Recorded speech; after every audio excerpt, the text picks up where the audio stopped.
They're very good, these two, aren't they, at manipulating the field. They're both very adept at the sweep shot. She bowls, forward goes Duckett, blocking that one, just respecting it, playing it back to the bowler.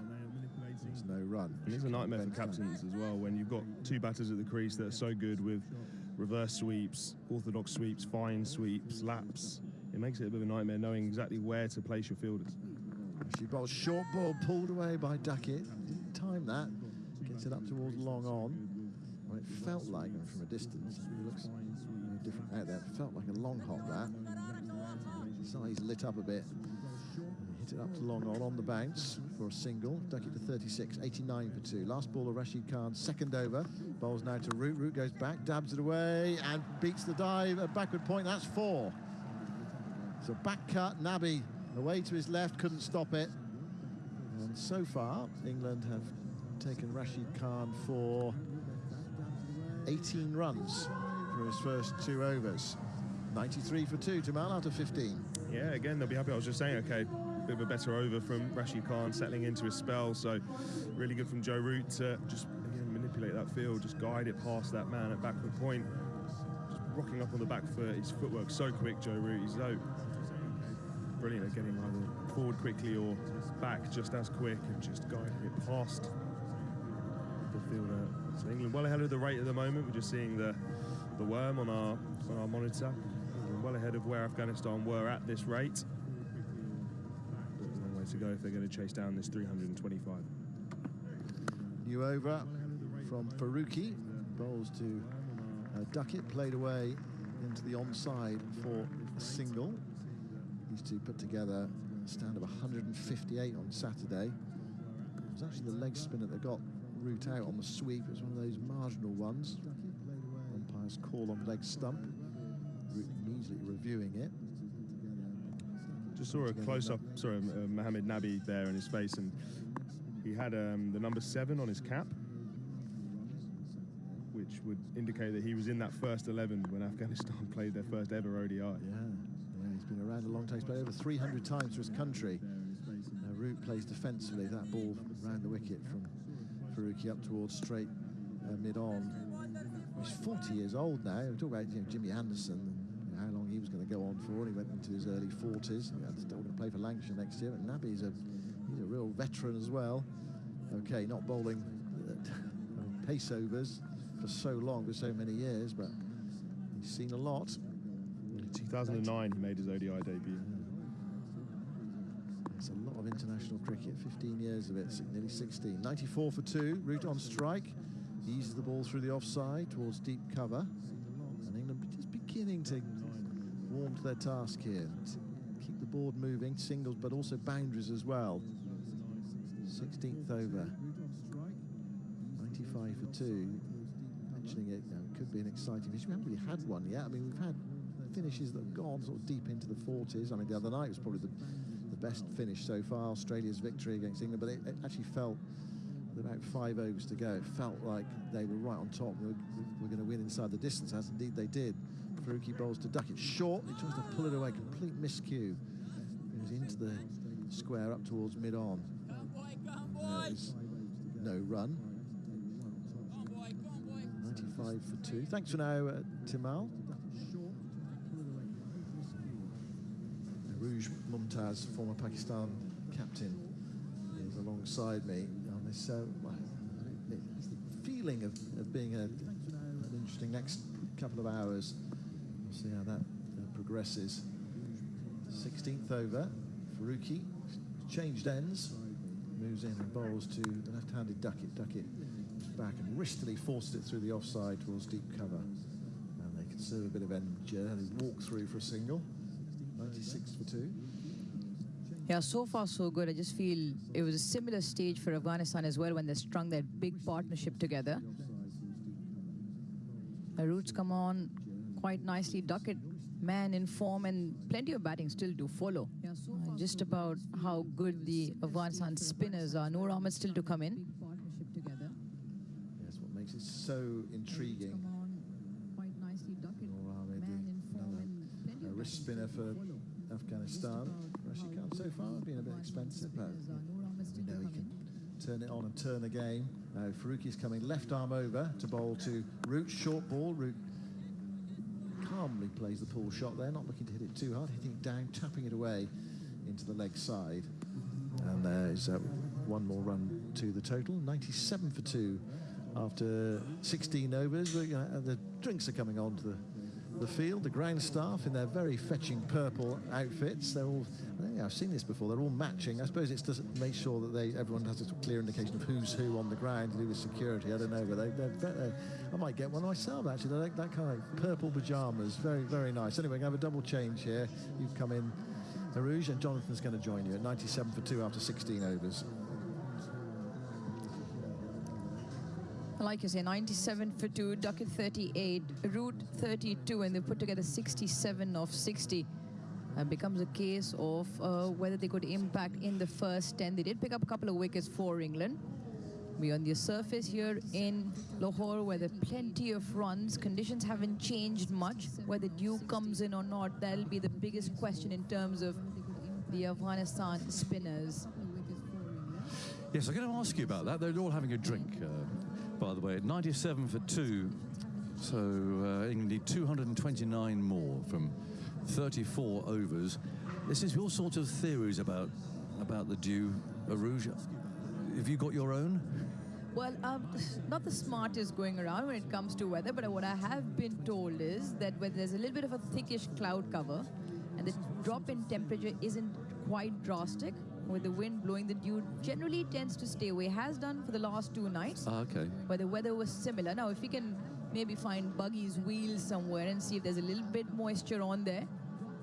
Yes, I see what you mean. There's a buggy going round now. It's one of these sort of redundant drinks carts. In fact, I think they've even given up with the notion of it being a cart anymore, haven't they? They just put a big bottle on. Back in the day, there still used to be somebody in there with a hatch and a bar, and they've been hoping that someone will come for a drink, which of course they don't anymore.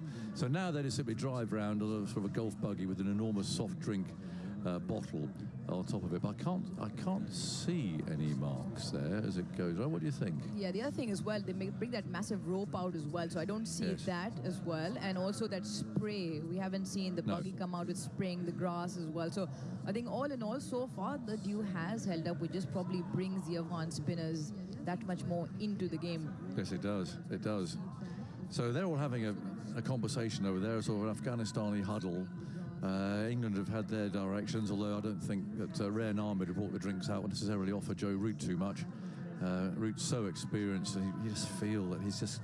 That calm head is what England need to steer them through here, because I know it sounds a bit like a broken record, Arouge, but it's when you do actually bring in that question of losing really mattering, you just see a different game. You see players who really tense up, make mistakes. We saw it in England's fielding, and those 2 shots that accounted for those 2 dismissals were really poor. Yeah, I think England will obviously look into that, but at the moment, you can't help yourself but think about the comparison that they could be drawing subconsciously, that loss against the similar opposition in 2023 as well, where, again, Afghanistan won the toss, put runs on the board, and then applied the squeeze. It was 8 wickets between their spinners. Obviously, Mujib misses out, but Brooke loves Pakistan, loves batting, albeit in the longer version, but he will be someone who's very adept to these conditions. Well, that's true. He does. He has got a terrific record here. So, we've got Rashid Khan, who's bowled 2 overs for 18 so far. A little bit expensive by his standards, but we know how dangerous he can be. He's going to continue. 97 for 2, Root on strike on 32. And Rashid moves in and bowls almost off the wrong foot as that's pushed away out towards mid-wicket off the back foot by Root, who looks cross with himself, having missed out there. He didn't quite time that. And the fielder could get around to his right and deny him a run. So looking at a replay, if you can have a replay of a huddle, doesn't sound very exciting, but what you do see is Rashid Khan there doing all the talking, and quite firmly as well to his teammates gathered round. What's Root up to? I think there's somebody moving down here.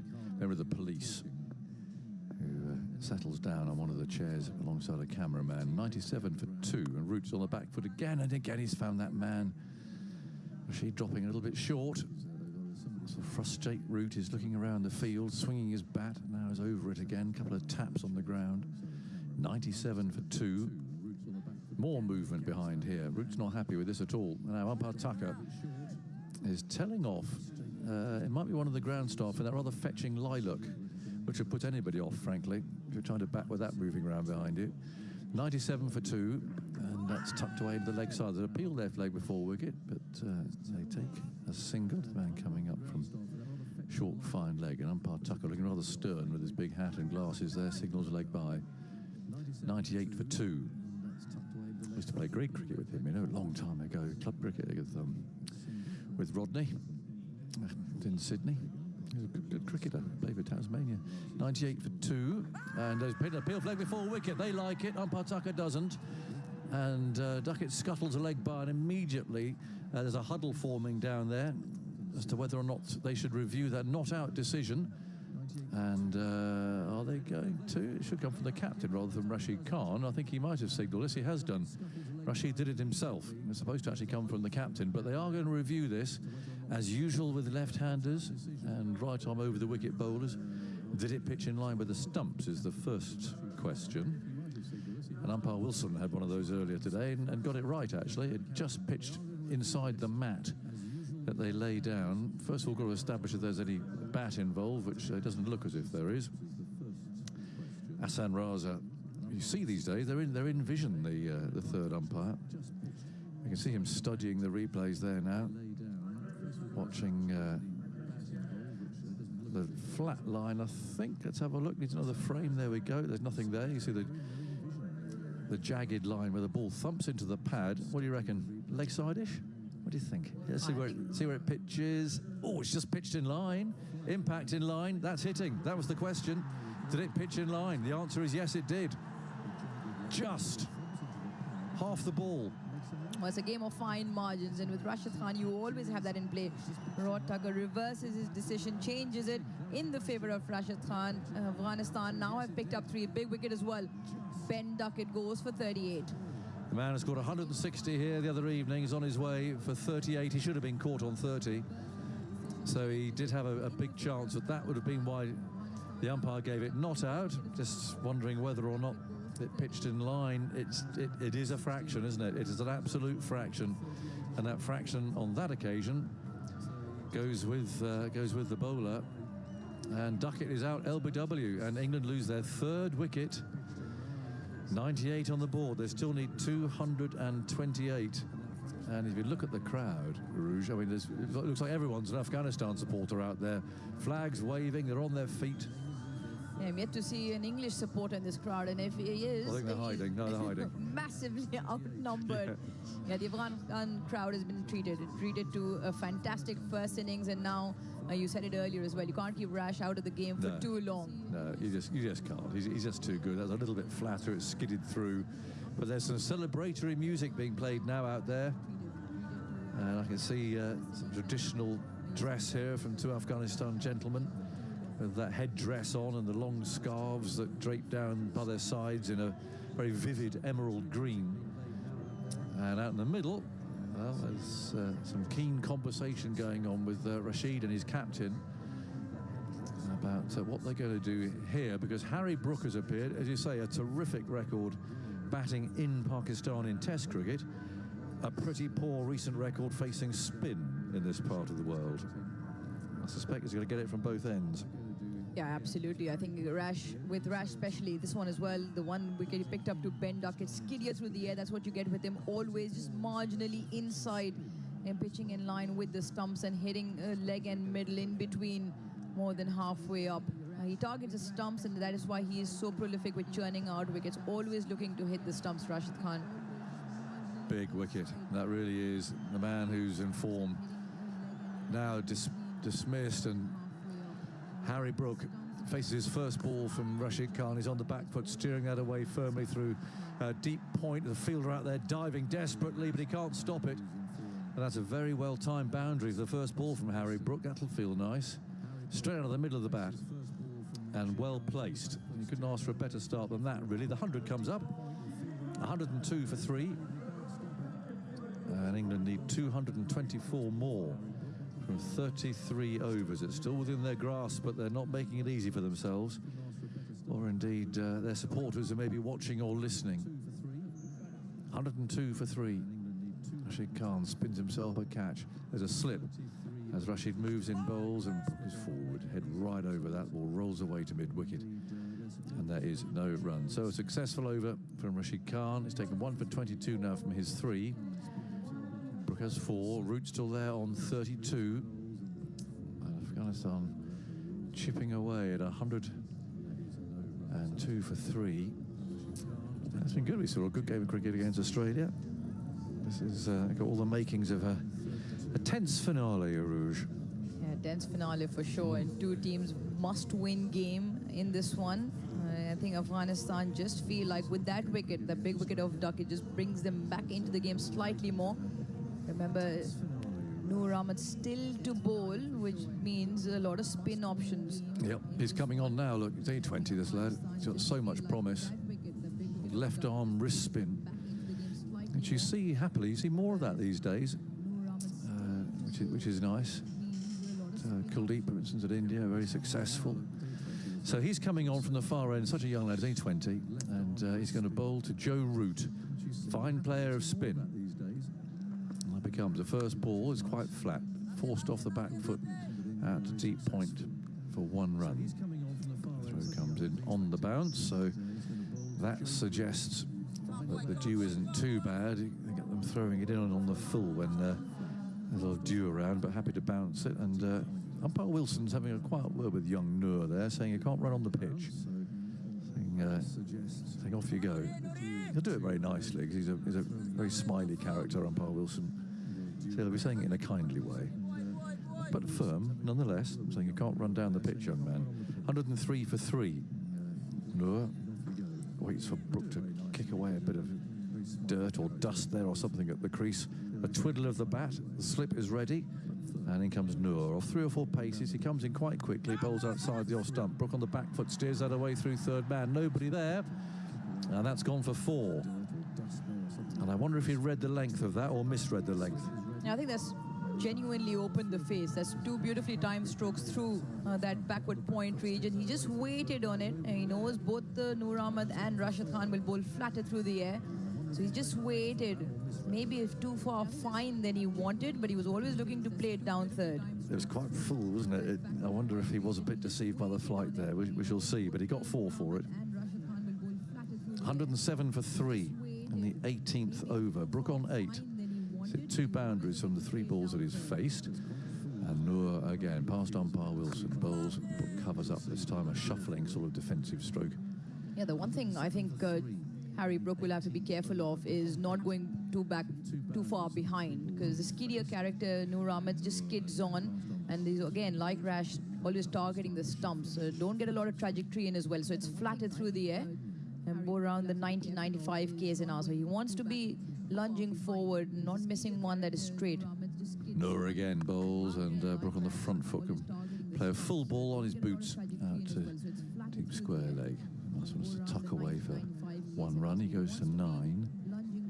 108 for 3 in the 18th. 218 more runs needed by England in 32 overs.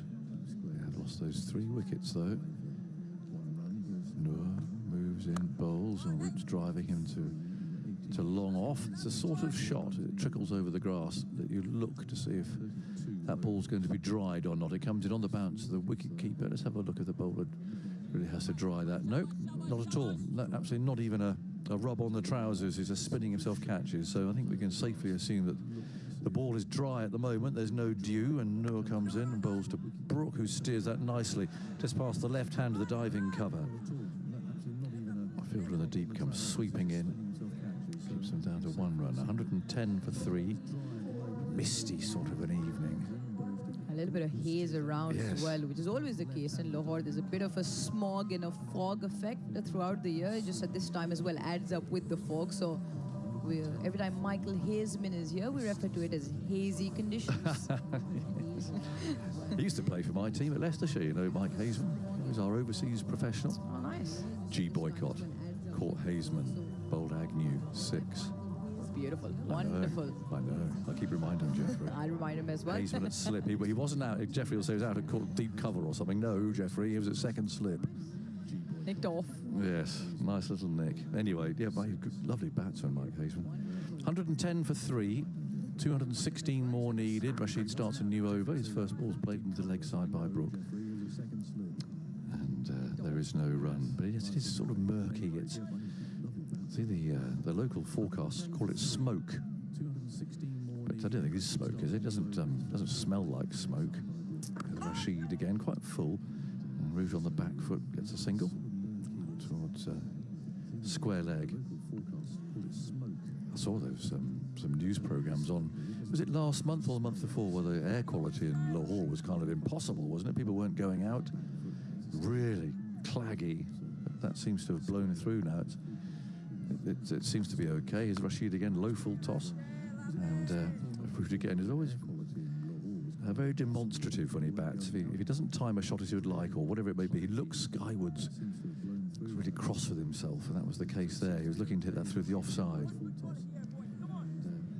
I think Joe Root holds a key here. I think you're right. Yeah. He has to bat through and hold one end. Yeah. Now that's a nice shot from Brook. Driving into the offside, he'll get 2. Chase for the fielder coming in. Have to get their heads down though. He's going towards the danger end as the throw comes in, not particularly powerfully. The one thing that's for sure is the wicket is fantastic. The 22 yards is still very, very conducive to batting, and that'll give England a lot of hope.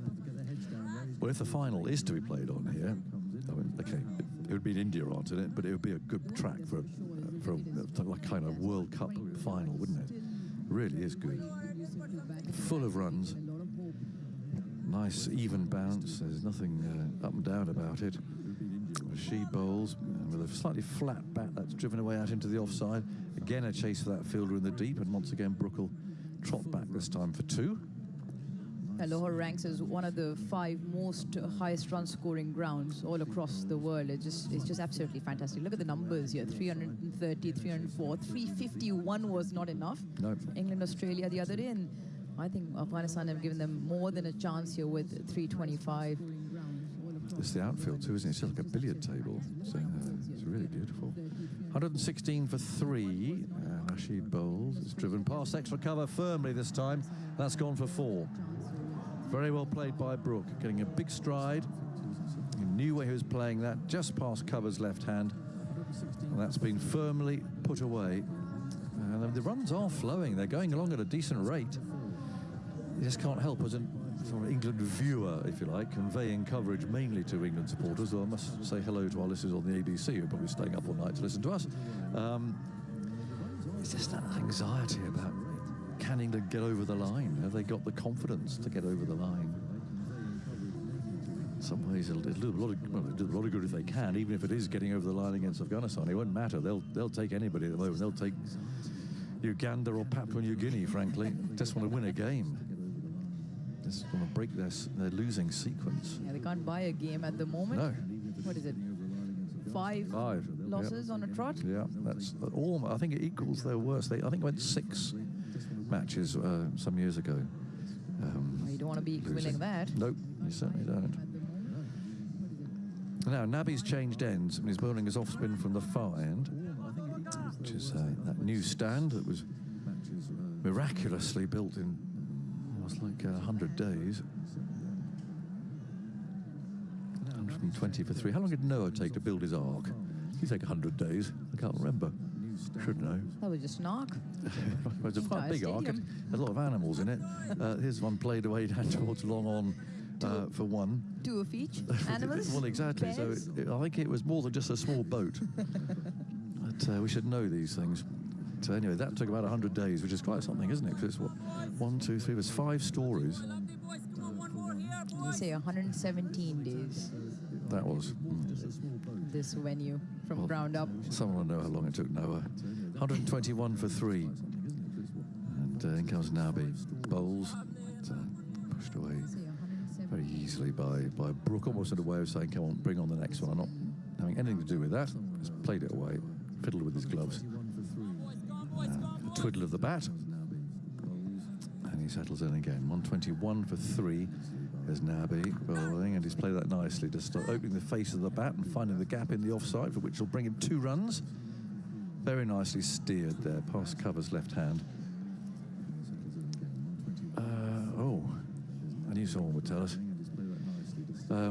So maybe 120 years. Many feel, there's a quote, that Noah had 120 years to build his ark. Must be an old boy when he finished that off. 123 for 3. And comes Nabi over the wicket. Bowls, and that's just turned away off the pad. Others feel it took 55 to 75 years. But Noah was between 525 and 545 years old when they started building it. So he had some experience, by the sounds of it. 123 for 3. I knew it took him a long time. I didn't think it took him that long. There's Brook sliding the ball away down to a short third man.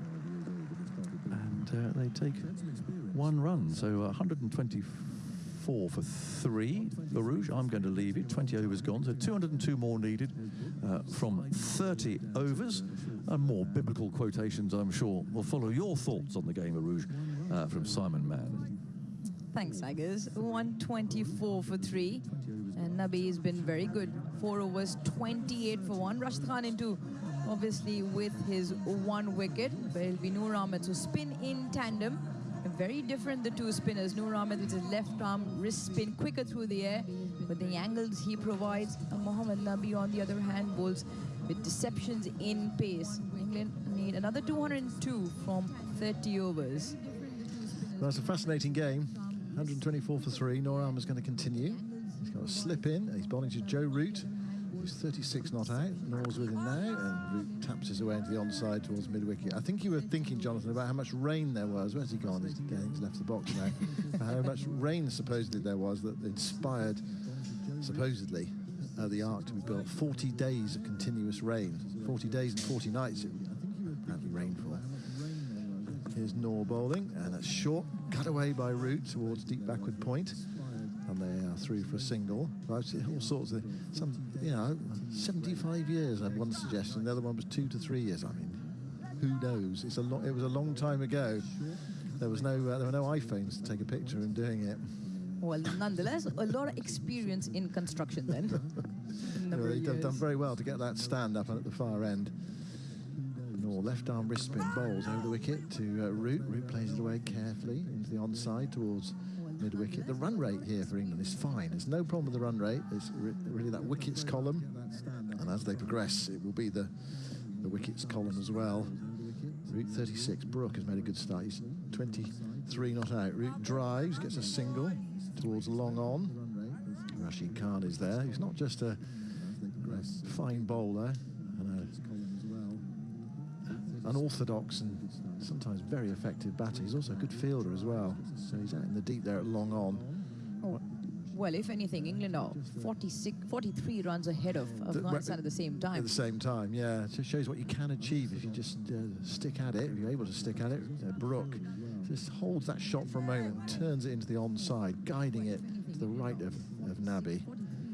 Just thinking in terms of the run rate required. They're around about 6 at the moment. The run rate is 6.1, required is 6.82 from here. So it's basically about, making it sound easy, it's easy sitting up here, about being in a position to attack in the last 10 overs, or at least to be in a position for which you can, if you bat well, win the game in the last 10. That's tossed up, and that's swatted away for 4. That was a bad ball, a really bad ball from Noor Ahmed. It was a full toss outside the leg stump. It's like charity bowling, that, really. It's like a benefit game. 131 for 3. It was swatted away for 4. Yeah, it doesn't help Afghanistan's scores. They want to keep this to a minimal. They don't want to be giving up freebies, and that was surely one. Full toss, leg side, and it's just been paddled away deep backward square. England will take these. The bad balls dispatched for 4, and they want to keep it down, so they'll have to be tighter with their lines. Afghanistan spinners, at least. It's 5 to 8. I notice at least one Afghan fielder's got a cloth. In fact, 2 I can see have got a cloth in the back of their trousers, potentially for the dew, which just make it harder for the bowling side, the fielding side. Nabi bowls. It's turned away, forward a square into the onside to one of those fielders who's got a cloth in his the back pocket, and there is no run. Haven't been used yet. They No. haven't yet come out of that back pocket, so that's a good sign. Rahmat Shah's got one down there at that fine leg. Kenny Nabi bowls. Brooks stands up, punches down the ground. Nabi can't get across to stop that. Diving away to his right, where the non-striker is. One more, 132 for 3. And the 22nd over, 326 the target for England.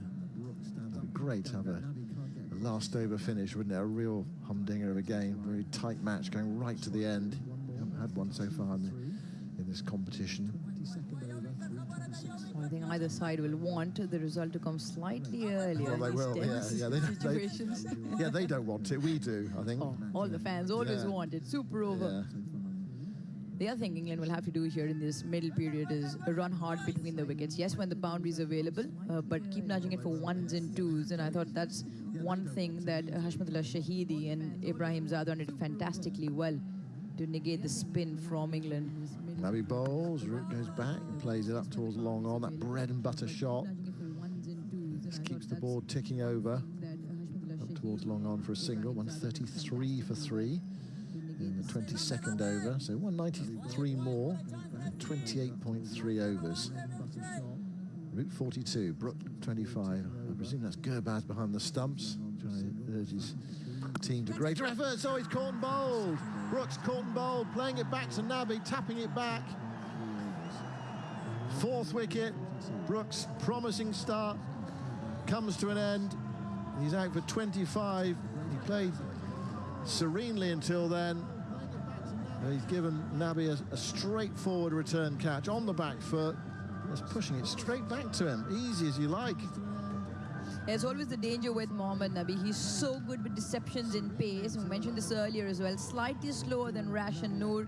This one bowls at 86. And Joe Root has just pushed it. He obviously hangs the bat as he's watching the ball sail into Nabi's hands. He's picked up 2 so far, and it is the big wicket. It is Harry Brook, beg your pardon. It goes for 25 off 21. England lose their 4th for 133. Yeah, and Brooks' low run of scores continues. He was playing nicely, come in and timed it well.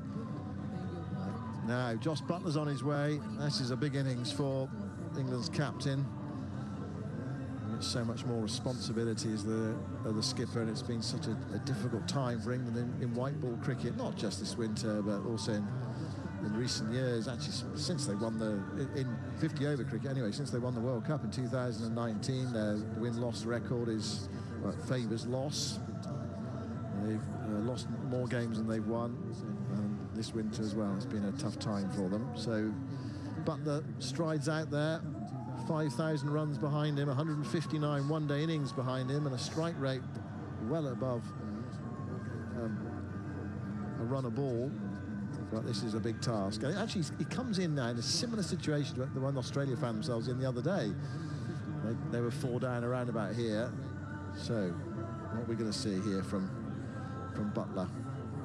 I think from Butler's point of view, I think he needs to draw all that experience in conversation around captaincy, speculation, like you just mentioned, the favour of losses of late in England's favour, not the favour that they want. So what he'll want is obviously now to string up a big partnership with Root, the two most experienced in the side as well.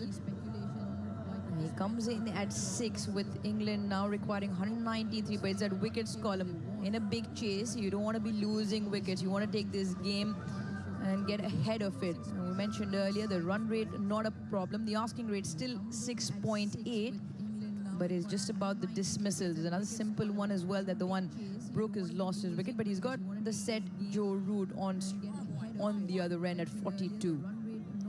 Here is Nabi to bowl to Butler. Butler's off the mark straight away, nudging it off his hip. Down fine for a single, 134 for 4. It's actually uncanny, the comparisons in the run chase. Whether it'll end up in the same way, I don't know. But Australia were 136 for 4 in the 23rd over when Matt Short was out the other evening, and he was caught and bowled as well by Livingston. So Brooks just gone caught and bowled, 133 for 4, now 134 for 4. Of course, Australia needing a few more than England need here. Another 25 more, 26 more. Root on strike. Nabi bowls to him, and Root plays that again, that shot where he threads it up towards long on and picks up another run. He goes to 43. Well, you're drawing comparisons. We all know what happened next after that. Yes. But does the same thing happen twice? Well, we're gonna find out in the next hour and a half. Stay with us on 5 Live Sports Extra, ABC, ICC website. You can see that dismissal shortly on the BBC Sport website. The highlights of the day's play. Go to the cricket page of the BBC Sport website.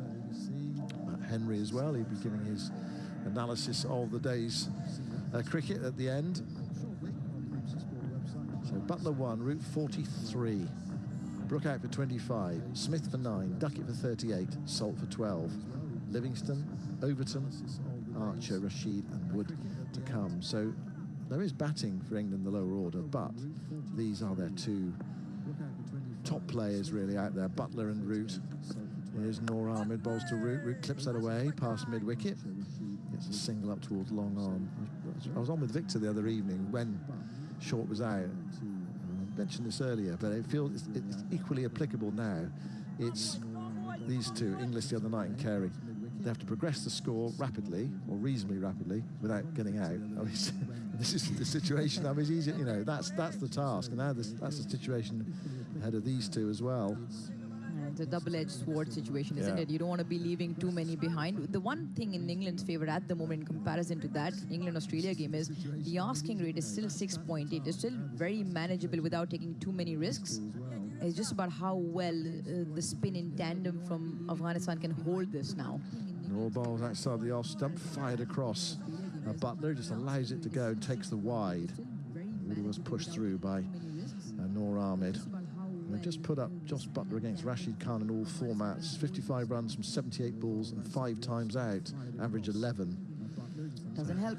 No. Look away, listen away, close your ears if you're an England supporter. Although Livingston actually has got quite a good record against Rashid Khan. This is Noor Ahmed bowling and tapped away by Butler in defence up the offside of the pitch. And there is no run. So Rashid's got, how many overs has he got low? He's only bowled 4 overs. Noor's in his third. So, you know, a lot of spin from Afghanistan. England don't have quite that same quality of spin option as Afghanistan have. The bowling just is a bit monochrome. It just lacks some subtlety. Noor bowls pushed through, beaten. Butler pushing at that one outside the off stump. Taken by Gurbaz. Left arm wrist spin. It's now the umpire's actually just saying to Noor, "You're running on the pitch." It's the second time now it's happened. He's had a word from the far end as well. Now he's bowling from the commentary box end, which is the Iqbal end, and now Rod Tucker's had a word with him also. There's been an official warning. It didn't look like it. I think he said, "Look, get off. You've got to get off." He actually stood on the pitch there, Rod Tucker, and said, "Come on, get off." Noor, left arm over, bowls to Butler. Butler turns it away into the onside. Noor really exaggerated move off to the right that time. Just seeing what he did early in the over, just they put the mat down, the red mat, and his big left boot goes right down into the surface as he sort of anticipates perhaps a ball being hit back to him. He didn't like that, Rod Tucker. Very quick to act on that. 37 for 4, Noor bowls. Butler plays defensively into the onside, tapping it to mid-wicket. There's no run. The problem Noor here has is because he's bowling to the right-hander, the angle has to go across the right-hander, which just forces momentum onto that danger area. Had it been a left-hander with the left arm wrist spin, his natural angle would be to get off the surface. That's why I just feel he might just maybe rush through his action. See how this plays out. There's all right-handers to come from England as well. Noor bowls, and forward goes Butler, just giving himself an opportunity. Just have a look at Noor, played that defensively into the onside. That was a tidy over. 23 gone.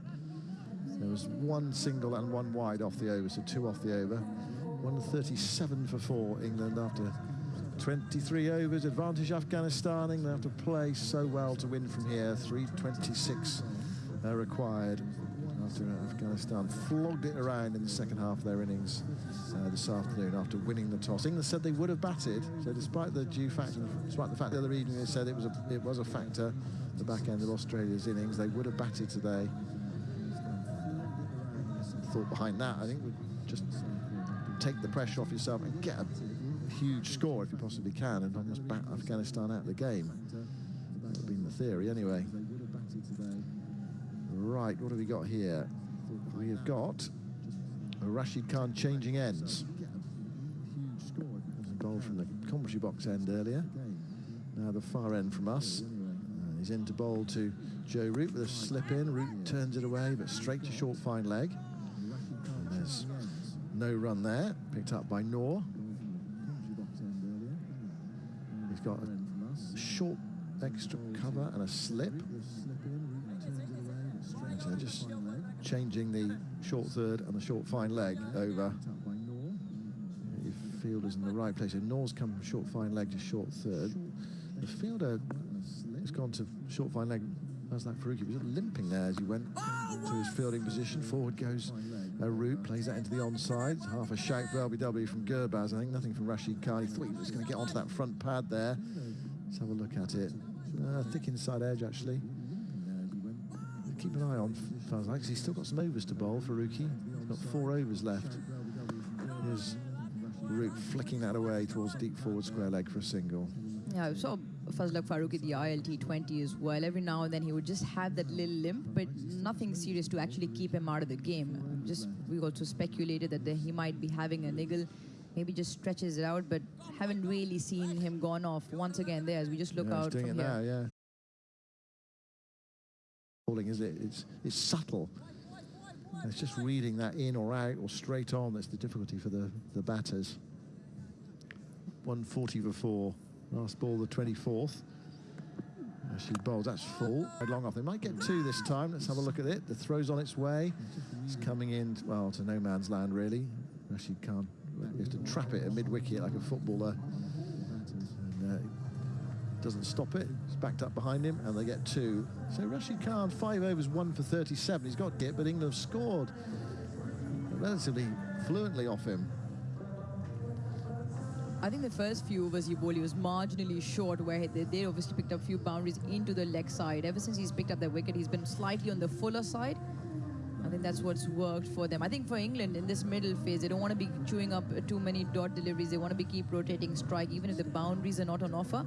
He was marginally short, where they obviously picked up a few boundaries into the leg. They can't play. Goes back and clips away to Nabi at mid-wicket. And there is no run. The rate above 7 now. Only 6 wickets in hand. And lots of spin still to come. Noor goes to Root, but goes back and plays that past extra cover. Out towards Ramat Shah on the long off boundary. And another run, 143 for 4. Root is 47 not out. Run and 144 for 4. And the 25th over. So that wicket column for England, the run rate is manageable. It's the wicket column that is against them. Afghanistan holding the best cards at the moment. Noor bowls to Root. Root comes forward, gets a single to long off again to the right of extra cover this time. 145 for 4. Victor's here. Rouge is gone. Vic Marks. A man on this ground, everybody, on this ground. The last time he played cricket on this ground in a test match, he made 74 and 55, and he never played for England again. I say justice for Vic. Well, it's a bit late now, I think. It is a bit. I suppose it is a bit. But I thought I'd mention it. No, thank you. You know, it seems distinctly unfair, doesn't it? To come out with over 100 runs in the match. What, 120 runs in the game? Mind you, I did look at your bowling figures. I know, you didn't mention that.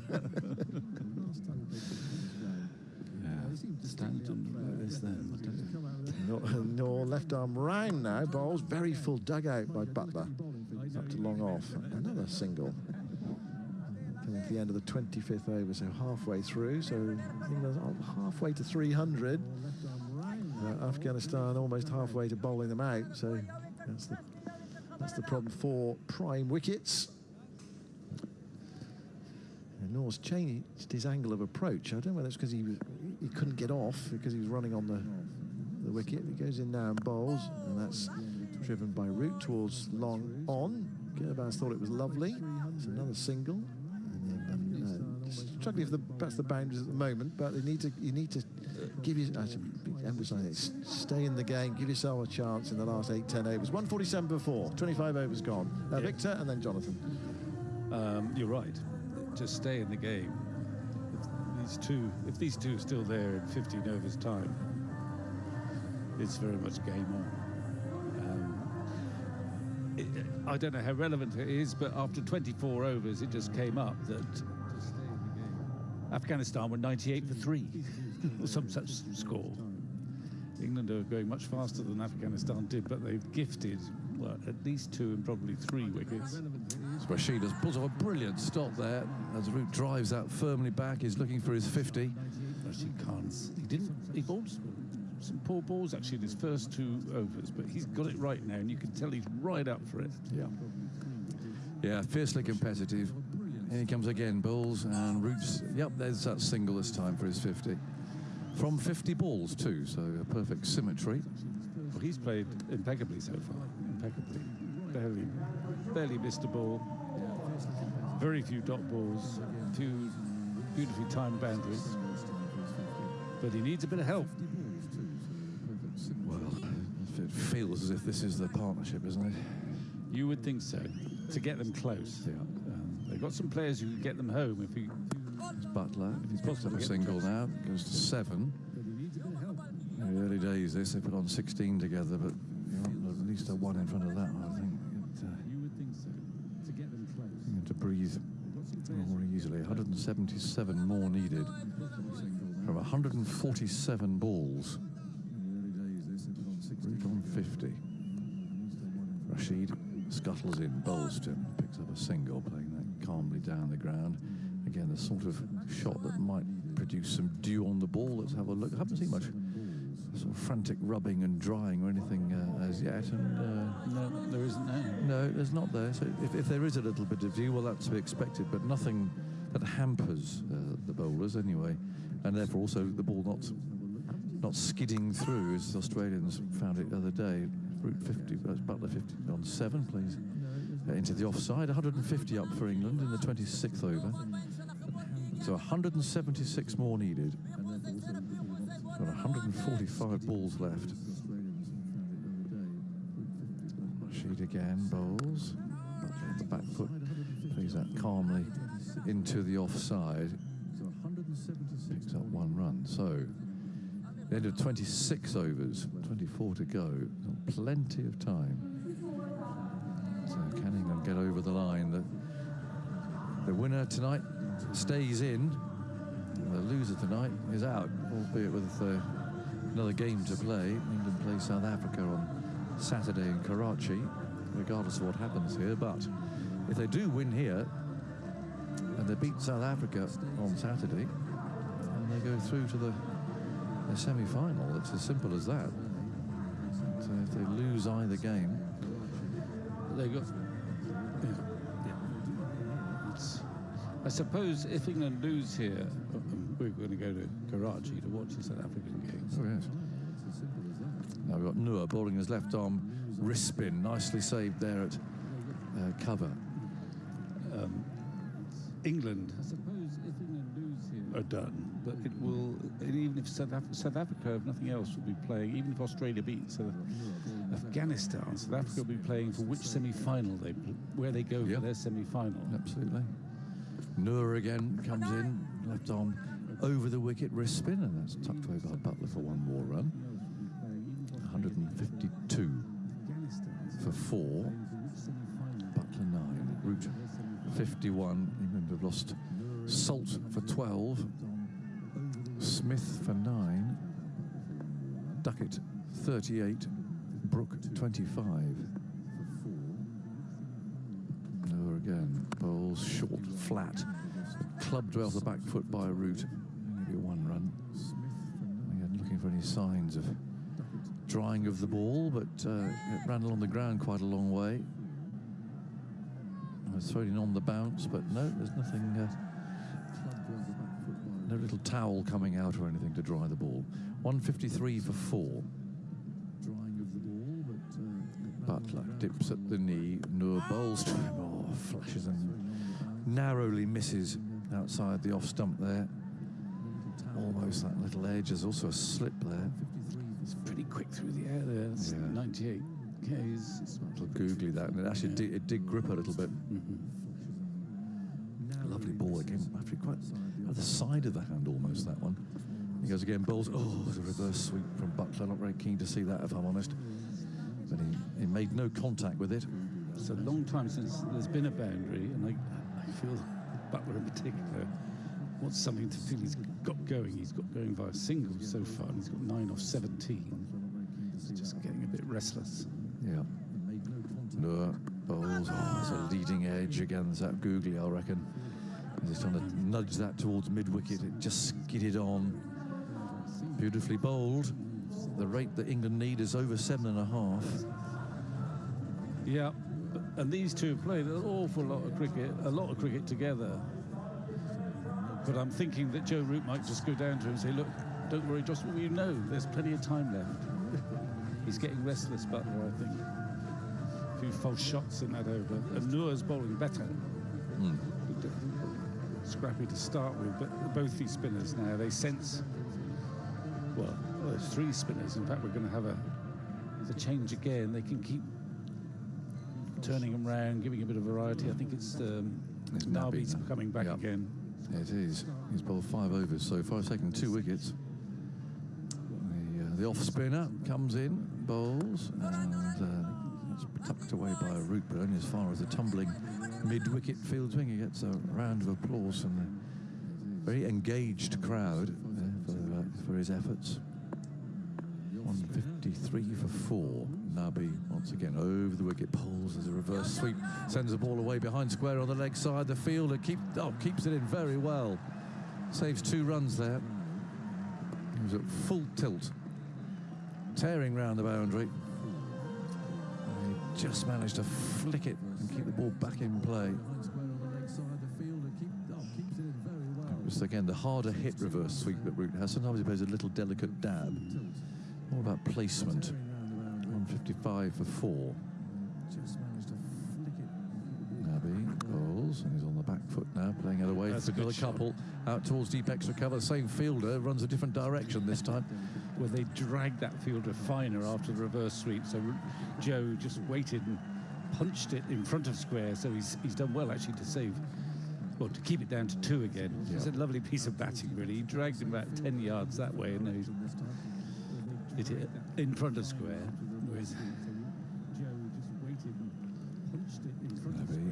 Bowls, swung away down towards long leg, take 1 run, thrown back by Fazal Haq Faruqi down here. He was grimacing. He seemed to hurt his knee or his ankle when he was bowling earlier. It's been an evening of injuries. I mean, if you weren't with us earlier, Mark Wood seems to have another knee injury. He could only bowl 8 of his overs. Liam Livingston did like a calf or an ankle. So an appeal for leg before wicket. Umpire Wilson considers this. He's down on 1 knee here. It's one of the most theatrical appeals you'll see. And umpire Wilson was having none of it. Very confident leg before wicket appeal there as Butler prodded half forward. Played rather across it. The counter is going down. 3, 2, 1. They've got to do it now if they're going to. I think time's passed, isn't it? I don't know. I didn't see them. I think time has passed. But it looks like they've asked for it. Let's have a look. I mean, you would ask for it. They've still got 2 remaining, and they've got the absolute key man. I mean, I don't know whether he got we're a long way away, and we're behind the batsman. I would have wondered whether there was any bat on it. There's a bit of a noise. We'll soon find out. We're looking at him at the moment. I don't think he's hit the bat, actually. There's a bit of a gap there, isn't there? Yeah. Hassan Raza, again, has been kept quite busy today. Watching on there, we can see him in vision. I can't hear what he's saying, but we can see that there's no bat involved there. So we'll hopefully go quite quickly onto the technology. I mean, it's in with a shout. Butler will be hoping for an orange coming up. Right, here we go. Let's have a look. It's 1 red, 2 reds. Orange. Umpire's call. Umpire's call. Well, England had a very narrow one with Duckett. That is not half of the ball hitting the top of leg stump. Umpire Wilson looks pleased with himself. Yep, he's having quite a good tournament, I think. Certainly a good game. No doubt about that. He shouldn't be missing that ball with that. No. He's not settled at the moment, but I mean, Isram's on. the guard.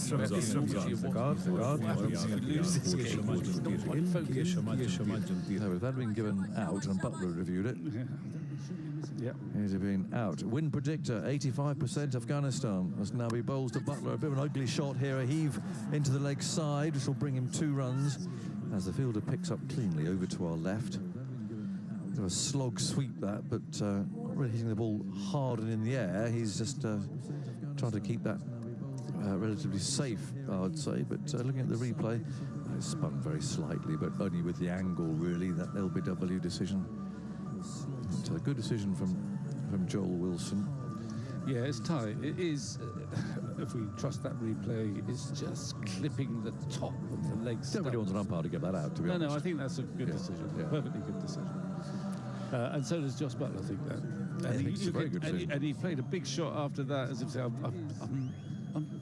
I'm not being very positive here. Yeah. But it was slightly desperate, the next one, which was a bit of a heave over mid-wicket. 166 needed, 132 balls remain.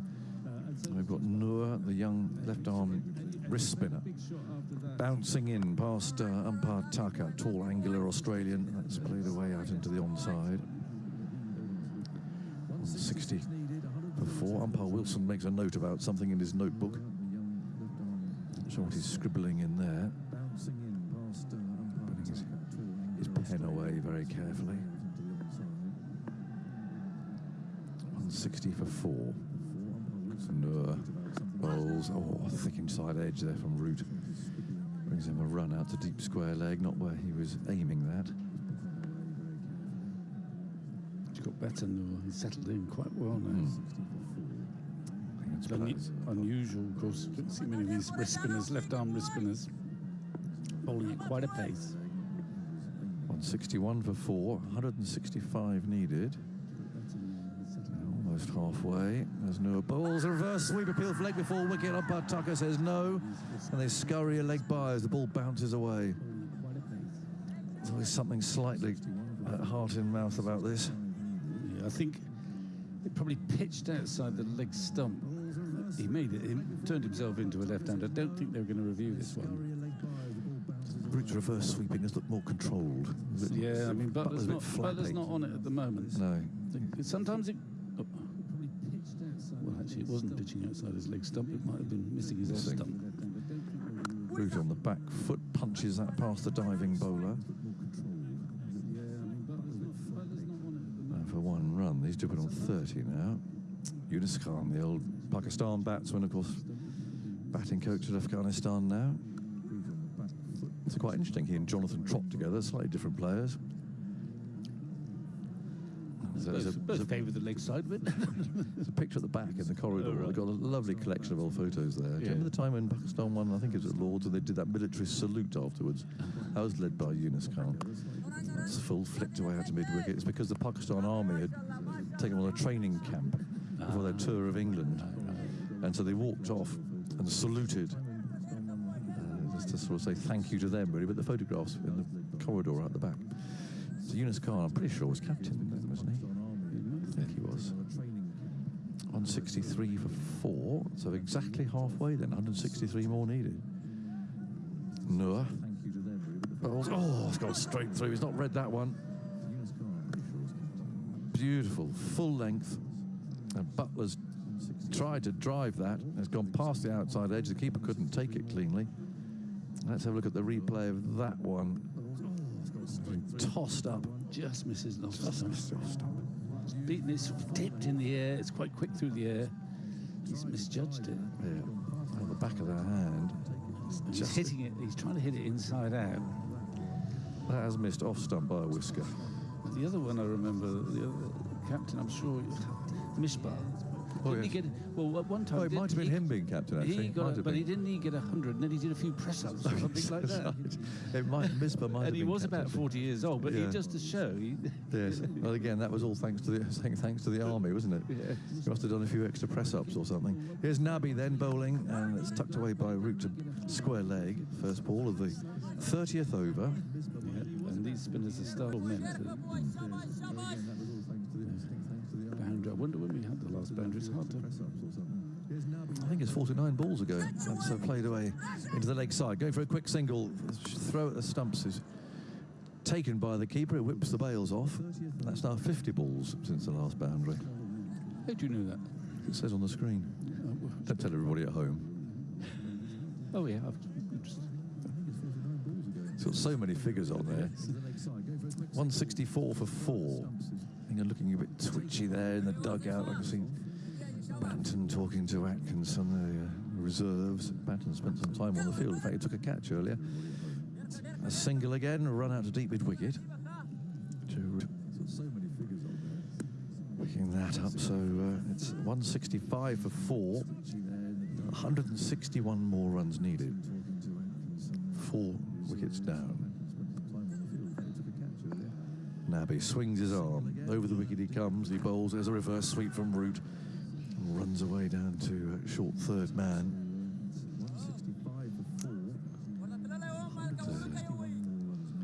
There's no run this time. Brilliant innings we saw from Ibrahim Zadran earlier. Absolutely outstanding 50 overs innings.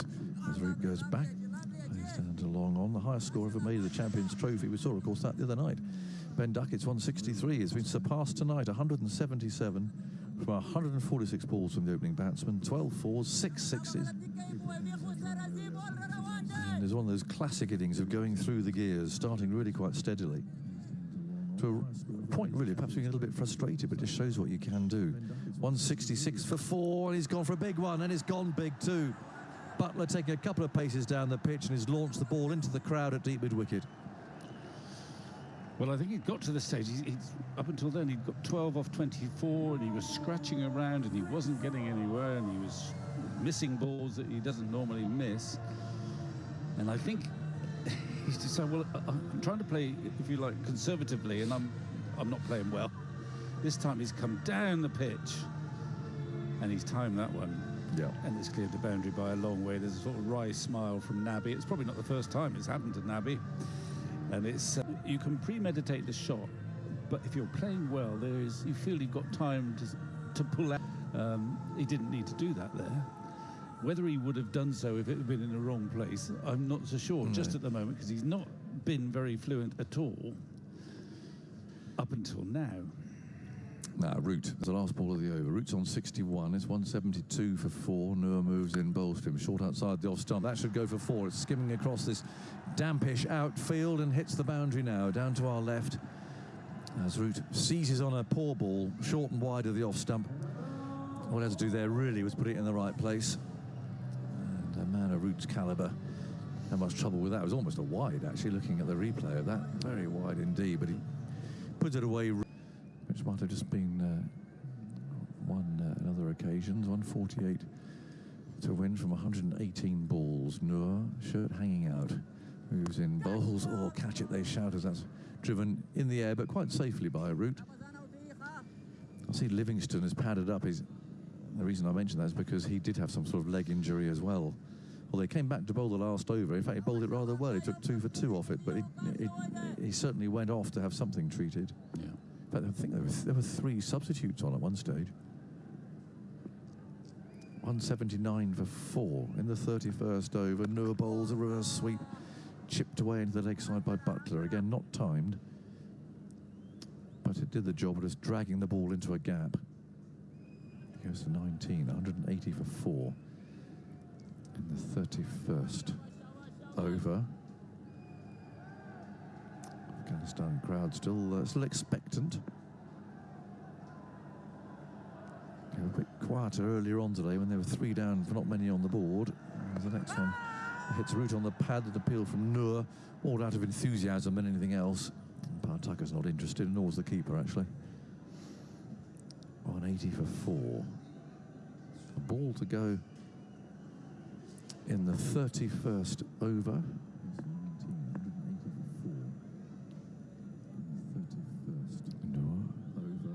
Bounces in, bowls. He's just beaten there. As Root plays him down the ground to long on. To end that over, number 31 is completed. 181 for 4 is the score. Good over that for England, with 9 coming from it. Root 69, Butler 19. England need 145 more to win. They've got 114 balls in which to do it. Root has 69, Butler 19. These two now put on 48 together in 57 balls. Victor, thoughts from you, and then Simon Mansfield. Well, a couple of boundaries there, 6 and a 4 off consecutive balls, just eases the tension perhaps in that England dressing room and amongst the batsmen as well, because Butler in particular, I think, was getting frustrated, hadn't been timing the ball, but he's cleared the boundary once, and maybe that'll bring back the fluency. You can see him battling with himself. Yeah, he's battling with himself. Josh And Butler. I think he's sort of decided just stop being so sort of tepid and timid. Yeah. How do I play best? Nabi bowls to Root. Root's back, trying to hit that gap through mid-on, and does so. Played that shot so many times in this innings. He just tick the board out, get off strike. 182 for 4, Root to 70. I mean, he's played terrifically well again. It's just yet to find anyone to really play around him. Yeah. Butler's on 19 from 26. There's been a couple of shots he's played, not in desperation, but one was like a hack, wasn't it, into the leg side, and then here's Nabi going into bowl to him, and he goes again and hits that for 6. Way into the crowd, deep back with square leg. That is a big hit.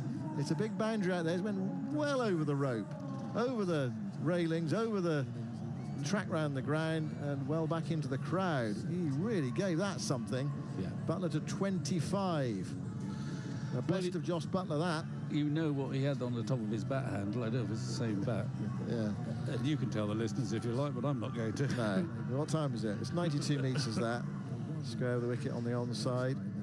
But and there was an air of that about the He just got that LBW. The LBW shout, yeah. It was close. It was so close. What am I doing here? Poking around. Yeah, pushing and prodding. I better play some shots. I better be more positive. And he's hit 2 6s now.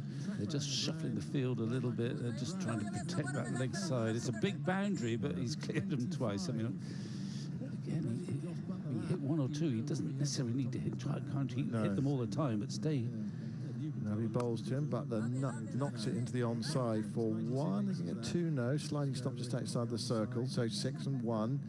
So Butler to 26 from 28 balls. But you could see him just fighting with himself. He's struggling against Noor.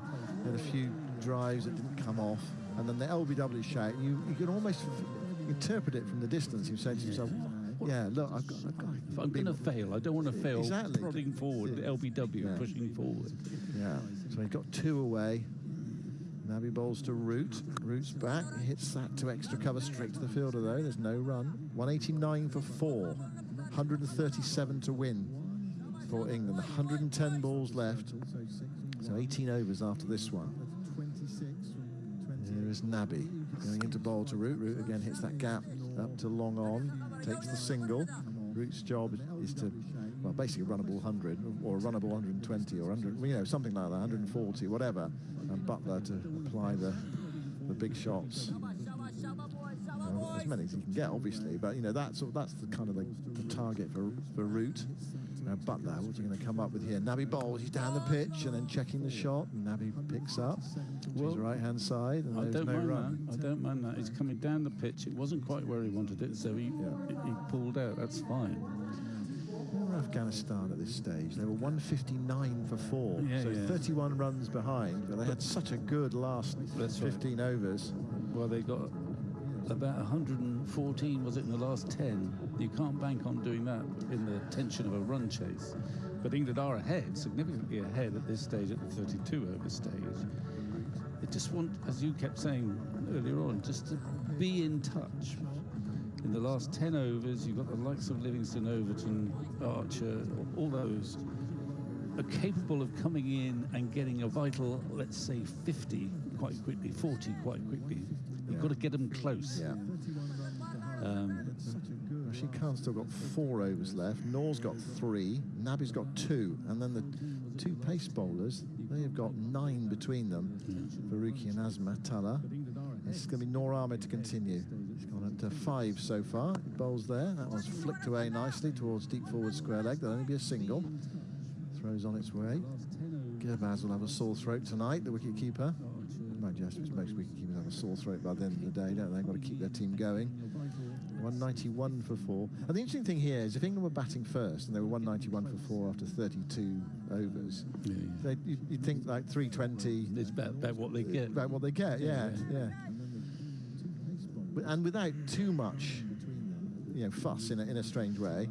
But it's the when do pressure. England do anything without too much fuss? That one's tossed up, turned away. That's going to be a couple. Out towards deep mid wicket. They've gone for one. They're settled for a single as it goes out to deep forward square leg. It's almost hit too well there by Butler. He's timing the ball a bit better now. Those, curiously, those 2 sixes have probably relaxed him a bit. 27 not out. 192 for 4. 33rd. Interesting game brewing. And England take it the whole way. Take it right to the final couple of overs. Root drives straight long off. They said come for two, possibly. No, they're not going. Goes out towards long off, and the throw comes in. There to settle for a single. 193 for 4. You're really living this game, Victor, aren't you? Wow, it's so exciting to be at a live cricket game again. Well, it's got the makings of a decent finish, if this partnership continues anyway. Nor bowls. Back goes Butler and cracks that through extra cover. It's going out towards the boundary. Fielder running back and around, picks it up, just stops it. They've gone for 2. They want 3. There's not going to be a third run there. But again, that board is moving now for England. 195 for 4 in the 33rd over. It's very similar to the English Carey partnership from the other night. Well, in terms of at the moment, of course, they kept it going for quite a long time. Nabi, 2 to go. Nor 2 after this one. 2 balls left of this over. 195 for 4. Nor bowls. Turned away quietly into the onside to the right of Mohamed Nabi, and they go through for a single. Butler to 30. 96 for 4. One of those days when you just regret those extra 20 or so runs. One big over against Root, 20 off an Archer over. But it's not impossible from here. Short outside the off stump, crack down the ground, out towards straight long on. Diving save from Rashid on his knees there. Rashid Khan stops it, prevents it going for any more than a single.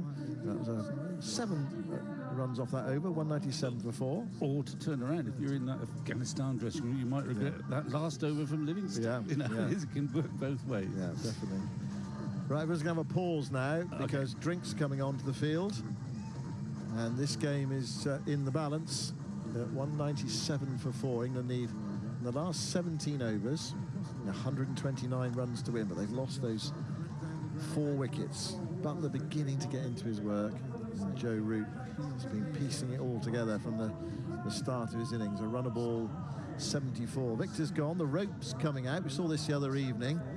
We don't know if there's any due out. They're not obviously so at the moment, but everyone said the other night that this is kind of when it started to happen, around about, well, it's not quite 9 o'clock yet. It's just past 20 to 9 local time in Lahore. The supporters got their phones out, so it's the sky at night. The full effect, really, they need to turn the floodlights off, but I'm not sure that's the best idea. The stage might not get them back on again. Right, Tamal Mills is with us. Victor's gone. What do you make of it, Tamal? Who camp would you rather be in at the moment? Oh, well, I'm just pulled up the wind predictor just to do my job for me, and the wind predictor's got Afghanistan at 54% at the moment. 54, right? It's so that quite close then. Yeah. So it's really finely poised, isn't it? I think obviously the last wicket falling of Harry Brook was a bit of a killer to the momentum because he was actually ticking along quite nicely, but Butler, after struggling early, he's obviously managed to hit a couple of sixes more recently to get himself going, and Joe Root just looks, as Joe Root often does, in complete control, ticking over at the other end. He's almost pretty much matching what Ibrahim Zadran did in the first innings in terms of going at a runner ball and looking to accelerate as he goes on. But I think you're right in saying this partnership's obviously massive for England point of view. These two can bat for another 15 overs. You'd say that they've obviously got the capabilities to get it very, very close to being the job done, with a bit of firepower from Livingston, Overton, and even Jofra Archer to come. Yeah. How do you assess what we've got left in terms of overs? Who's got what to bowl? I mean, Nabi's got 2, Nor's got 2, Rashid Khan's got 4, but the pace bowlers have got 9 left between them.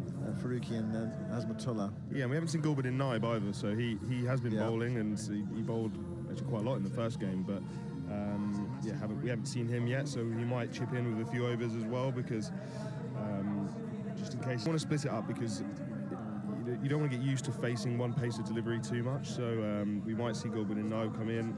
They lack that penetration. You know, we spoke about England having high pace and how it can travel, but it can also penetrate, whereas Afghanistan's seam bowlers don't have that weapon, so they're going to have to do it a different way, especially if this pitch does skid on. They're going to have to be really, really disciplined when the seam bowlers come back in, but from an Afghanistan point of view, they're going to hope that their spinners can do the job. Mohammed Nabi actually found a little bit of turn. You might chip in with a few overs as well, because just in case. I want to split it up because didn't he? He was actually spinning it, the off spinning. Noor Ahmed spun it with his googly, but hasn't looked overly threatening. He's had a couple of balls come close, but he's been picked off apart from that. And Rashid Khan as well hasn't had too much success so far, so it's certainly not uncomfortable out there for the England batters, but a long way to go. Yeah, we're really looking forward to it. It's kind of building up all day. It's England's way to start with, and Afghanistan's strong fight back. It's going to start with early wickets. England fighting back now, giving themselves a chance. So 17 overs to go. 129 runs are required for victory on this good batting surface, fast outfield, but big boundaries. Butler's cleared it twice so into the leg side. Now Rashid Khan's back after the drinks break. He's gone 1 for 41 from 6 tonight. I mean, so far, saying they're reasonably happy with that, albeit he got the big wicket of Duckett, but they've been able to score off him freely, or relatively freely anyway. Big 4 overs from him. Goes in now. Bowls. That's a shortish ball, which is pulled away by Root. Needs to get low to hit it away into the leg side. It's one of those that can scuttle on to you, trap you in front. Just underneath the bat, but Root managed to get it into the leg side. So short, I mean, it's relative. It wasn't that short, but I mean, if he missed it, he was right in front. One arm went up. Now Butler against Rashid Khan.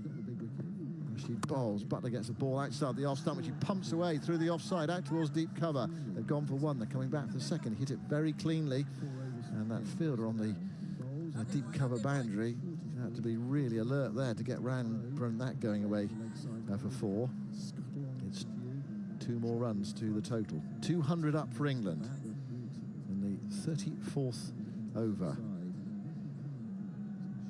Rashid Khan is bowling with a slip in.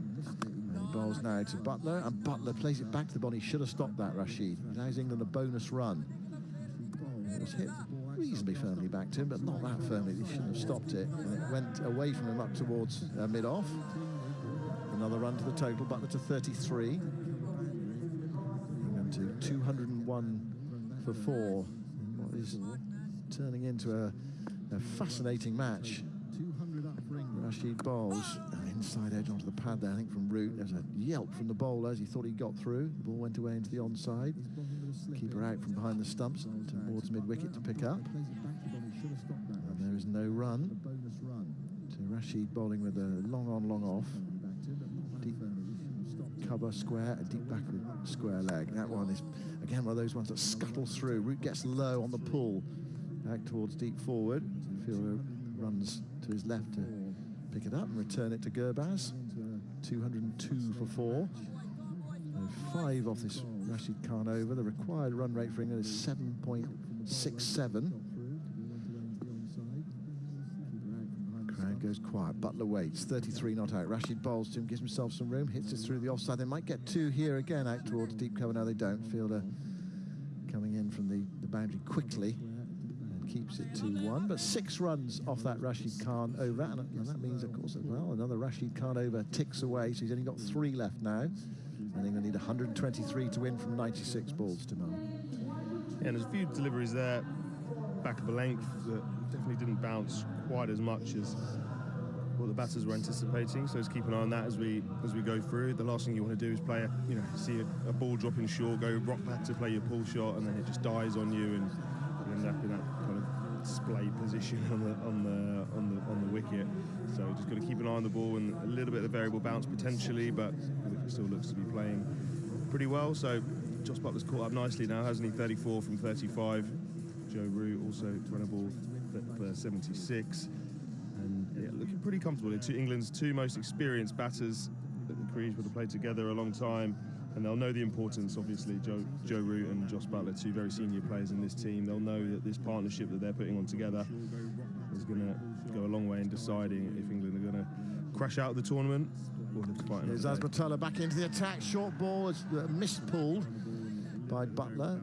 It goes to deep square leg. He got that top edge there, but there was no one in the vicinity to come forward and take the catch. Single to Buttler. So we've got the change then. Tamal, they've gone away from spin for now and gone back to the pace of Azmat. Yeah, it was a good bumper as well. Surprised Jos Buttler, I think. It was really dug in short, banged in. Seeing on our cameras, Fazlak Faruqi has gone off the pitch, so hopefully he's just getting a little bit of treatment and he's okay. Well, we noticed earlier he was limping when he changed fielding positions, and he was just flexing, but well, both legs actually. So that's an issue. But you say they have got Gulbadine as well to bowl. Similar situation perhaps to the one that England had earlier when Wood went off, came back, bowled another spell, then went off again. He really was struggling with that left knee, and Azmat goes into bowl again here, and Root pulls away again. There's someone moving right in front of the sight screen, completely oblivious to the fact that there's a cricket match going on. Someone carrying a baby, I think. Yeah, they came down the stairs, obviously. I think it was a gentleman came down the stairs, looks like to collect his wife and baby, and then he's then come straight back upstairs, right behind the sight screen. I don't think there's supposed to be obviously be security there to stop these things happening, but I think the security's happening now. There's a small child. The funny thing is as well, they're both dressed in dark clothes. One dressed in all black, and it's a black sight screen, because we had earlier, remember we were talking when Duckett was on strike, but they had the advert on the screen, and it was in green and white, and Duckett didn't even notice and played the ball perfectly well. Anyway, different strokes and all that. This Azmat bowls, and Root turns him away through backward square leg for a single to go to 77, and England to 205 for 4. We do wonder whether we're going to see Faruqi again. He did limp off. He's bowled 6 overs, so they've got to find 4 from somewhere, but they potentially do have the option. It's about time to go off as well, because obviously you have to be back on the field for as long as you're off before you can bowl again, and with only 15 and a bit overs left, it doesn't give you much leeway. Hack bowls pulled away by Buttler towards deep backward square legs. Only a single, not really timing that, Buttler. He does get a run as the throw comes in right by the bails. Partnership was 73. And this is what we were talking about earlier. It's easy to, well, very easy to say it, but they are actually doing it, which is to get yourself within range, really. Give yourself a chance. That's what England are doing here. There's a problem with the crease. They were scraping away at it halfway through the 35th over. 15 to come after this. 120 more. Feels as though it's going to be a nip and tuck game. I think that's one of the keys is when Buttler does go for a big shot again, like whether it's going to come off and how often it can come off for him. He's nailed 2 in the last game against Australia. He went for a big shot. He hit 1 and then went for another. Was caught on the boundary, and that felt like a key moment as England looked to press on close to 400. They made 351. Here is Azmat bowling, or a low pull. It goes through to the keeper, who appeals for a catch. Root stands there to say, must be joking. Rod Tucker says no. Now it's over to Afghanistan. What do they think? Did it hit anything on the way through? Was it the top of the pad? Was it the pocket? It seemed to skid through. They got 2 reviews left. Timer's on. 2, 1, 0. They have not reviewed it. 206 for 4. Over the top of middle stump. Yeah, I think it might well have hit the thigh of Joe Root there on its way through to the keeper.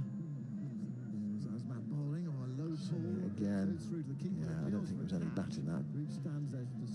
No, past the edge. There we go. Hit the pocket. One of those actually, as a Root, want them to review it, so they lose a review. Look guilty. Root waits. Azmat bowls another short ball. He ducks underneath it. Wide is called. Long over this. 207 for 4. I think Asmat has run in, how many balls have we had? 4. I think he's run in 7 times now in this over, and he's still got 2 balls left. It kills you as a bowler. You run all the way in and then the batter pulls away. Past the edge. There we go. Hit the pocket. So Root's pulled away twice, and there's been a wide. Slowing things down. Just changing the field. Fine legs coming up inside the circle. He's bowling short balls with no fine legs coming up, which suggests potentially a fuller ball. Looking at the field, there's a long on in. Asmat bowls. Yeah, it's a length ball. Root drives, doesn't really time it. Goes up towards mid-off. Picked up by Rashid Khan. And there is no run. 5 to 9 local time. The next hour or so is going to decide who is staying alive in this competition. England or Afghanistan both need the win today. I think slowing down even more now. Rod Tucker's having a chat. Oh, no, he's having a look. He's been presented with the ball. Whether he's had to assess whether it's a problem with it or whether it's just a bit of something that's coming out of it he needs to just snip off. Anyway, this should be the last ball of the over. It goes in now to bowl to Root, and Root clips it away for a single towards deep forward square leg. Not a bad over from Asmatullah. He's gone 6 overs, 1 for 26 to go with his runs earlier. More from you, Tamal. 15 overs left. England 208 for 4. They need 118 to win, and then it will be Jonathan again. A little bit to think about for the Afghans. Got to keep juggling their bowling attack around, keep trying new things to make this breakthrough. They'll know that this partnership, if it continues to build, is one that will cause them problems, but this game just feels like it's going to have a few more pinch points along the way. More big decisions to make for batters, bowlers, fielders. Will there be a chance take and drop that could decide how this game goes? But right now both teams will feel like they're in touching distance of the win. Obviously an important game for both teams, with the loser going out of the competition. Sawdust coming out for the bowlers, so a sign there maybe things are getting a little bit damp. It's going onto the front foot, certainly at this end, and a little pile is being deposited from an orange bucket, brought out again by one of these fellows wearing that very fetching, it's like an all-inclusive lilac trouser suit that the ground staff have been issued here. 208 for 4, and in comes Rashid Khan and bowls to Root, who picks up 1 playing down to wide mid-off. He goes to 79, 209 for 4, so a really good finish in store here. Our friend Michael Vaughan would call it a nipper, I think. Feels like it anyway. 117 runs, 89 balls, 6 wickets. Is out. Butler playing down the ground to long off. Chastening for England to go out after just 2 games in this Champions Trophy, but it's a possibility, as these two at least get them close, and then the others drag them over the line. We've got Livingston next, then Overton, then Archer. That's the batting to come. Rashid Khan bustles in. That's turned away straight to the fielder in the circle to mid-wicket by Root. 210 for 4, halfway through the 36th over. Rashid Khan, well, all these spinners get through their overs so quickly. Batsmen hardly have time to take a breath. Rashid spins himself a couple of catches. Comes in again, bowls. That's flicked firmly, and again straight to the man there, and again, as mentioned earlier, Root so theatrical when he bats, especially if he plays a bad shot or a shot he's disappointed with. He looks skywards. And that was the case again there. He timed it very nicely. It hit the ball hard, but it went absolutely straight to the one fielder in the circle there at mid-wicket. He goes for a little walk, gardening there, just perhaps to catch his breath. 210 for 4. Rashid again bowls, and oh, he's done it again. 3 successive balls, 3 successive shots have all hit that same fielder at mid-wicket. And here the crowd energised by that. Root looks around. There's so many gaps there. He's just picked out that one fielder 3 times now. Here's the last ball of the over, just 2 singles from it. Rashid comes in, bowls, and he's hit that away hard, and he's got that way through to the boundary. He's missed the man this time, and he's found the gap, and a good over spoilt by a long hop there at the end, which was Very well dispatched by Joe Root. 112 needed from 84 balls. Root now at 83 from 86 balls. Butler 37. These two put on 81 vital runs together. And England has subsided worryingly to 133 for 4. Yeah, and Jonathan Trott just caught on camera there throwing his... The last ball of the over, just 2 singles from it. Rashid comes in bowls and he's hit that away hard. He's got that way through to the boundary. He's missed the man this time. And he's found the gap, and a good over, spoilt by a long hop there at the end, which was very well. Like a little bit silly. Yeah, so often it's that last ball of the over that goes. Now, start a new over. It's a short ball. It's an appeal for a catch behind down there. It's dug in short. Butler went for a hook shot again. They're having a conference here about whether or not flick the glove or flick the edge of the bat. Certainly, nothing was audible through our pitch microphone here.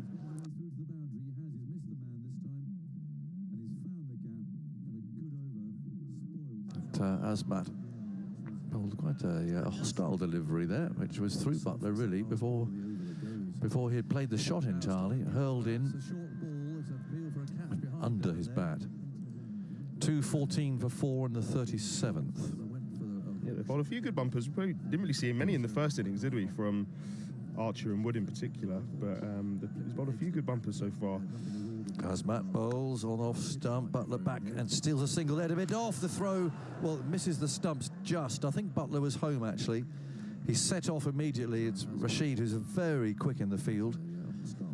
Got to the ball, through while still on the move and still partially diving. Got rid of it, and yeah, I think he was home. So it's just building up very nicely. Here's a good run from Butler. It's not all about thumping boundaries. 111 needed. 82 balls left. England to remain in the Champions Trophy, facing South Africa on Saturday, which they'll do anyway. But better to do so when it's still got a chance of qualifying for the semi-final. Asmat runs in, bowls. Well, Butler gets a bit of bottom-hand into that, sends the ball away out into the onside up to mid-on. Well, there's a bit of a fumble. But one run beaten. Butler 38. Apologies, that was Root. 84. Butler 38. 216 for 4. 110 needed. From 81 balls.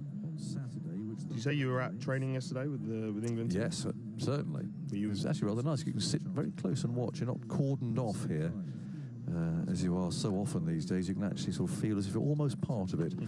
There's Asmat bowling in a little scoop attempt there from Butler, but didn't get hold of that, trying to flick the ball over his shoulder. Yeah, you get to sort of feel, I don't know, part of the energy of the group, can't you? You can tell a bit of what morale is like, maybe. They seem to be bouncing around quite happily. Did you manage to get to chat to anybody, or was that Yeah, I had a long chat with Rob Key, actually, who I think I'm all right to say was quite positive about Ben Stokes' recovery. That's good. Yeah, which was very good, actually. He was really, I thought, more positive than I expected. In comes Asmat, bowls short. He's skied this out to deep square leg. This surely will be out. It is. Jos Buttler's caught in the deep. He's taken on one of Asmat's short balls. He's top-edged it. The ball skied into the dark night sky. Did you manage to get to chat to anybody, or was... And the fielder under there, really, all he had to think about was possibly dropping it. It was up there a long time. And that ends a partnership of 83. Butler's contribution 38. And he's walking off looking very dejected again. He was set. He got himself in. And he's swishing his bat there in annoyance, head bowed. As he walks off at the far end, the job not done, and still some way to go. 110 needed. And Liam Livingstone will come out, and we're not quite sure how fit he is because he left the field when he was bowling, came back to bowl the last over. He's actually trotting out to bat, which is an encouraging sign. But he seemed to do some sort of soft tissue injury to his leg. But anyway, out he comes. More thumping music. The Afghanistan supporters, they were a little quiet over the last half hour or so. But they're back on their feet now, including a young lad down there who's got the Afghanistan flag draped around his shoulders. He's dancing by himself on the walkway between the spectators and the field of play. He's having a great time. 216 for 5.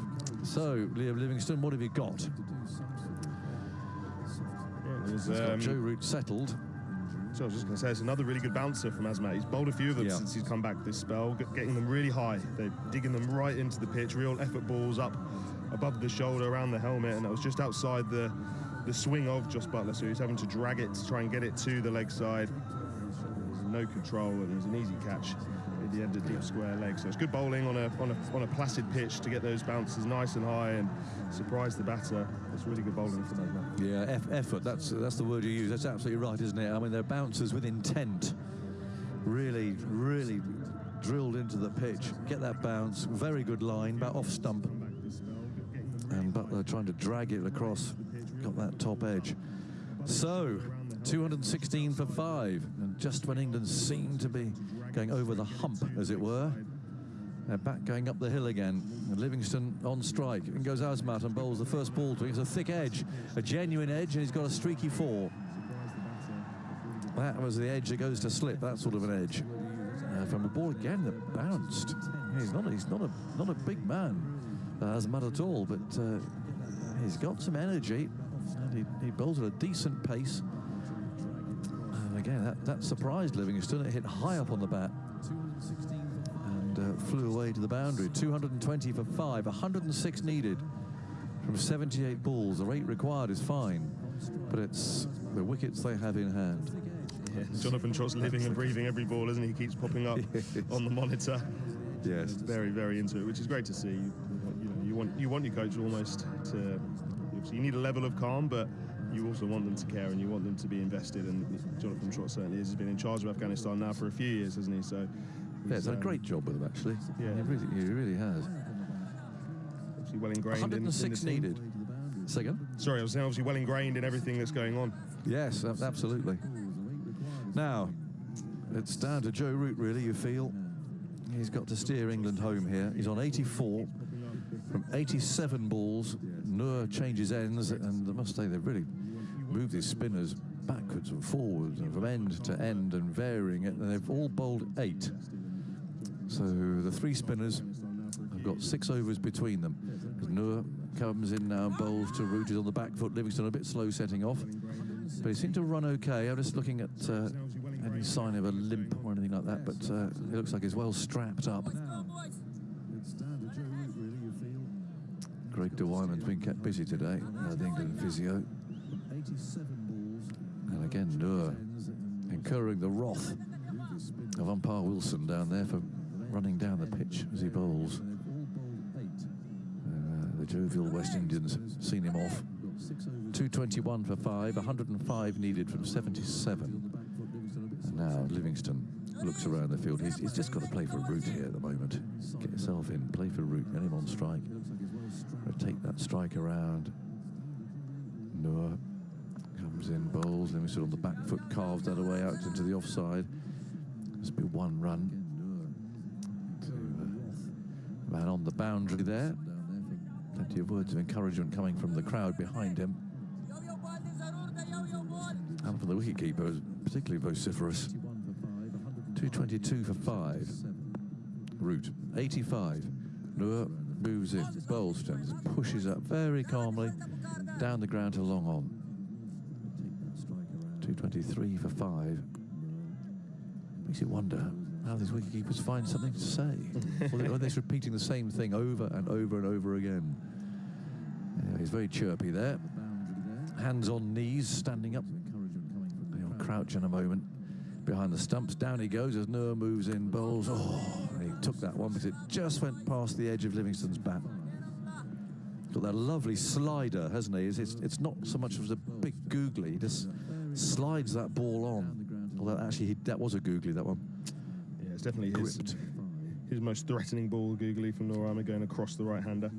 Absolutely. There's another one tossed up, low full toss, and they were thinking about 2 here because it's gone out to long off's left hand, but there's not going to be time for that. 224 for 5, 102 needed, 73 balls. 5 runs in hand, and wickets in hand, but there's Overton next, and then down to the bowlers, Archer, Rashid and Wood, who's got a knee injury. I don't think he'll be scurrying between the wickets too much, looking at the way he went off anyway. 102 needed. Noor again. Leans slightly forward as he comes in. There's a reverse sweep. Oh, he's found the gap beautifully. 2 fielders are inside the circle for that. One at fine leg, one at backward square leg. And Root has threaded that ball between them with that reverse sweep that he plays so well. The difference between the way he plays that shot and the way Joss Butler was trying to play it is very clear, very defined. It's such a smooth stroke when Root plays it. There's nothing frenetic about it at all. And that was absolutely perfectly played. Skill. 98 needed from 72 balls. And we've got another fielder down now, and an Afghanistani for a change. But, I said earlier, it's like a scene from Casualty out there today. There's people coming on and off. It's been a tough day out for many involved. Maybe a few sore bodies tonight and tomorrow morning, but before then, both sides have got a job to do, both fighting. Yeah, with all they've got to keep their teams in the competition. I think he might have winded himself there, actually, Hashmat, as he dived. He's having a long conference with the Afghanistani physio, but it might be that, so just dive hard on the ground. Anyway, I think he's okay. The physio's happy enough. He goes running off again with a big bag over his right shoulder. And Tucker says, come on, let's keep going here. 228 for 5. A disappointed Joss Butler, I see, sitting watching the game from the England dressing room. And that beautiful mosque that we visited a couple of days ago, I see on our screen now, beautifully lit up. Really, it's a fantastic showpiece, the centre of Lahore. There's a restaurant on the roof that we sat just sit and enjoy the view. It's sort of view that you get when you look at Sydney Opera House or something. It's up there in that sort of a league. It's a wonderful setting. Yeah, I've been to Pakistan many times, but unfortunately every time I've been, we're not allowed out to see anything or do anything. We're under lock and key during the... Yeah, what a shame. The centre of Lahore it's a wonderful, ancient city. 228 for 5. Livingston on 6 then, and we've got Gulbuddin coming on here. And he's bowling over the wicket, his seamers, and the first ball bounces a little, surprises Livingston. And that's played into the offsides. We haven't seen Gulbuddin bowling yet today. And he's on now to bowl the 39th over. So they're looking for a bit of cover maybe here. I'm not sure whether they're just trying to steal an over or two from 1 or 2, or whether Farouk is not fit. Yeah, I think I saw Faruqi back on, but I think he came on to bowl, but he hasn't done his time off yet. So Gulbuddin bowls, sliced away. Now that's found the gap. That should run away for 4 over this outfield. It has done.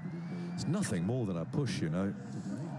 And it's using the pace of the ball, which isn't a huge amount in Gulbuddin's case, but the timing, the placement, a little bit of a nudge to send the ball on its way. And this very good pitch has just got enough pace on it. The ball comes onto the bat. It's very fast outfield, and it's 4 runs. That's why Australia were able to knock off England's 350 so easily the other day. Gulbuddin bowls, back goes Livingston. This time he finds the field at the backward point. Can't get it away, but you feel that almost any score is achievable. 232 for 5. The required run rate is 8. As Gulbuddin bowls a poor ball down the leg side. Surely that's a wide. Yes, it is. Tucker seemed to think about it. I'm not sure why it took him quite so long, but it was a dribbly, slow bouncer that just wafted down the leg side. So another one, 93. Needed by England now. 69 balls they have and 5 wickets. Yeah, slow ball bumper attempted there. He's got the field set for shorter pitch bowling, both mid-on, mid-off or up inside the circle, so he does have cover. Gulbuddin bowls. Oh, he's edged it, he's caught behind. Livingston's out. looking to force the ball off the back foot. It was quite wide, and he rather threw the bat at it. And Root is being stranded here. He's on 90 as Livingston now departs for 10, and England are 6 wickets down. It was a pretty innocuous ball outside the off stump. He tried to hit it very hard. It possibly that's where he went wrong there. Really trying to hit it hard rather than just place the ball away. He lost a bit of control over it, and that partnership of 17 ends, and England now need 93 from 68 balls. But the last of the recognised batsmen has gone. Overton's an all-rounder, but Overton, Archer, Rashid, Wood have got to see it through with Joe Root, who's 90 not out from 90 balls. Yeah, we're disappointed there, Liam Livingstone, because he said to Joe Root a few balls before were bouncing just a little bit more than he'd expected. So to be done by that little bit of extra bounce, disappointing him. It just held in the pitch just a fraction, just rolled his fingers over the left-hand side of the ball, did Golberdin. Just got it to bounce just a touch outside the off stump, and as you say, Liam Livingstone was looking to smack that through the offside. It was a thick outside edge that easily carried through to Ramanullah Gurbaz behind the stumps. And a good bowling change as well from Afghanistan, bringing Golberdin back into the attack for the first time and being rewarded with a big wicket. Obviously, Root's still there at the other end, so they'll know that this game's far from done, and Jamie Overton's a very good hitter of the ball. He's going to have to do a little bit more than just hit if England are going to win this game. He's got to build a partnership and bat with Joe Root.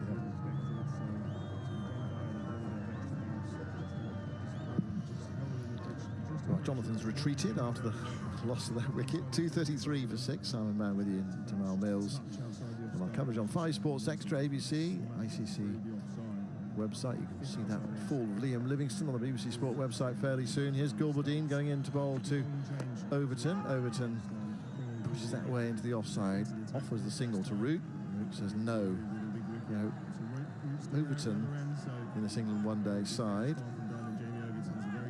in at 7 in the T20 side, in 8 today. I mean, I've seen him in the past bat at 11 for Somerset, but he has dramatically improved his batting.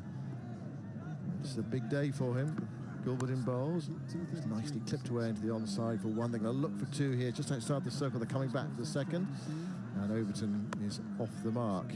Big man, strong hitter, but it's going to need something special here. This thing, the lower order. The run rate is fine. It's obviously that wickets column, the pressure that the situation of the game has brought to bear on England. That loss of Butler, actually, that short ball, and he took it on and top-edged it out towards deep square leg. It's just a question of when Butler did go for the big shot, whether he was going to be able to clear. And again, today, holding out, as he did against Australia the other day, without doing too much damage. 2:35 for 6. 11 overs to go. 91 runs. Second. And Overton is off the mark. Big man, strong hitter, but it's going to need something special here. This thing, the lower order. Required, but Afghanistan 4 wickets away from victory. Joe Root's 10 away from 100. He hasn't made 100 for England in one-day international cricket since 2019. Thanks to Tamal Mills for now. And here's Noor Ahmed going into bowl to Root. Root, a low pull straight to mid-wicket. So skidding through, it's hard to get underneath and get enough power in the shot. Thinks out the fielder. No run. Vic Marks back alongside me. 2:35 for 6. It feels as if the game is slipping away from England, despite the fact the Root is there. And there is a bit of batting in the lower order, but it feels like there's too much for the lower order to do at the moment. Noor bowls. Root goes back, and it's this past extra cover. They're off for 1. Again, they're looking for 2. I'm not sure it's there, though. The throw comes in from wide long off to keeper. Rashid Khan here, there and everywhere with that piece of fielding. So quick in the field as well. 91 to Root. Rashid's got 2 left. This is Noor Ahmed's last over. Gone for 51. They've got the rags out now. Well, Joel Wilson doing this. Just checking something. No, I'm not sure that Jamie Overton's faced a lot of left-arm Well, wrist this is the problem. One of the problems, isn't it? He said, you know, after the India series, you know, I'm learning against spin. So this is a real test for him. Noor goes into Bolton. He's forward blocking that into the offside, and there's no run. So we've still got 2 overs of Rashid Khan to come yet. Only 3 more balls of Noor. Nabi's got 2, but that's an orthodox off spin. In theory, more manageable. But it's more familiar, certainly. More familiar, yeah. It's the wrist spin that's the problem. If you just come in, especially if you've got to score quickly as well. Noor settles and then prepares to come in. Left arm over the wicket to bowl to Overton. Keeps pretty low, that one, it seems to anyway. Overton gets the bat down in time, plays it back to the bowler, who picks up. There's no run. You do have to have a bit of a look. You can't just go out there. Yeah, and this is Noor's last over. Yeah. So I wouldn't, you know, if he blocks the last 2 balls, I can live with that. Noor bowls to him. He's a bit wide. He tries to force it away, but hits it hard into the surface, and it goes bobbling out towards extra cover. And there's no run. The last ball of Noor Ahmed's spell. And England will need 90 to win after this today. Well, unless they get a run off it or 2. 9 and over, 4 wickets left. I'm really impressed actually with Azmat today with the ball. It's been excellent. Here's Overton stretching forward, plays into the onside, back to the bowler. Okay, they've seen Noor Ahmed off. 10 overs for 51, 5 and over from him. Just 1 single off the over. So last 10. Well, if you had 6 wickets in hand, 90 to win to the last 10, you think, quite fancy that. Yeah, quite fancy that, but 4 wickets. You're not the favourites. No. 2 people are going to have to play really well. But you think you've spotted some dew out there now, Victor? Yeah, well, I saw Noor in that over with a rag working, but you know, they've bowled pretty well. They have. If the ball's wet, you look at the bowler now, and he's got the white towel out and just. But I don't think Afghanistan will be too worried by that just at the moment. They take this situation, they're clear favourites. I think Overton was right to be cagey at the end of that over. Right, Gulbadin's going to continue, doing a wicket in his first over. A wicket of Liam Livingstone. Root is still there. Does he have the power? Home with 90 needed. He goes back there and thrashes that way into the leg side. That was a pretty convincing shot. That's gone away for 4 towards Cow Corner, wide long out on area. He's gone to 95. Excellent start to the over, 240 for 6. He had the power there, but he also had the placement. It's a pull shot, taking the ball from outside off stump. He knows where the fielders are. There's no one actually in front of square on the leg side saving the single. There's just 3 men on the boundary, but he bisected them perfectly. The man at mid-wicket and long on. Gulbadin tries again. Well, he ran in and then pulled out of his run. Root strolls away. He has to walk back to his mark. I mean, if Overton needs to back up here, and they're just a tickle to square leg, and there's got to be 2. Yeah. But that's... It's all about judging it, isn't it, to the edge of the circle there. And you can pick up lots of 2s. Gulbadin bending down and touching his toes, just suggesting, you know, well, either a bit of cramp, tiredness, or soreness in the muscles. And he's struggling again there. He goes into bowl, he pulls out again. I mean, it's not a really hot day today. It hasn't been a hot day in Lahore today. It's been a really pleasant weather conditions. I think it's partly to do with the tension of the match that can also bring on cramp. And Gulbadin, does he go in and bowl this time? Yes, he does. It's very full Yorker length, dug out by Root into the onside. Towards mid-on, long on. They decide against it. Rashid Khan, goodness me, he's a good cricketer, isn't he?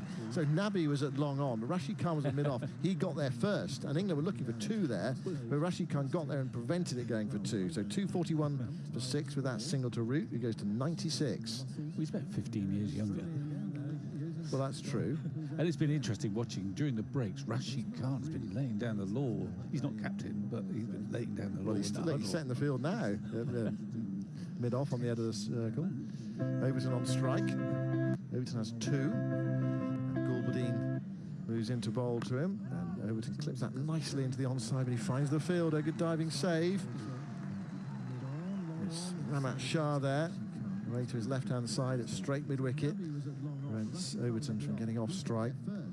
Root has played a fine innings. It just needed today some consistent support. There's been bits and pieces of support, but not consistent. Gilbert bowls a slower ball, dabbed away by Overton. He's off for the single, shy at the stumps, misses. It's backed up by Ramat Shah. I'd like to see that one side on and replay. It was a tight one. Overton, tall man, has to get those legs pumping. Let's have a look. He's just all right, I think he would have been just all right. He goes to 3. 242 for 6. 84 to win. 56 balls left. A long way from Instow, this North Devon. Gilbert bowls. Root helps it away into the leg side, down towards deep back with square leg. Sliding, attempted save down there on the boundary is successful. Root comes back for 2, prevents him going to 100. He's on to 98. That was excellent fielding in the distance there. That really fine piece of fielding. Who was it? Ramat Shah around there? No, Asmat. He's having a good game. Yeah, he's having a good game. He's bowled well. That was a brilliant piece of fielding. And he batted well earlier as well. Well, apart from one drop catch, the fielding from Afghanistan was much, much better than when they played South Africa. Gilberding bowls to Root. It's full. It's driven away down towards deep third in the air. Slicing stroke. Takes Root to 99. He's been on the field for most of the day, Joe Root. Just bowled some overs earlier.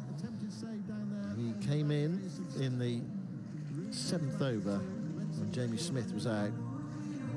As I said, it's not a really punishing day weather-wise today. It's been hotter, but they're exhausting days, these one-day internationals. Well, 81 to win from the last 9. I think this is a point that I may labour, but most of these players, England players, they're not used to playing 50-over cricket. They're attuned to 20-over cricket. And I think it's quite a big adjustment to make, both just mentally, the length of the game is unusual, but also the way you play it is unusual. Now, they'll say, and so will the ECB, really. No, they don't need to play any 50-over cricket. I'm not so sure. Right, Root's on 99.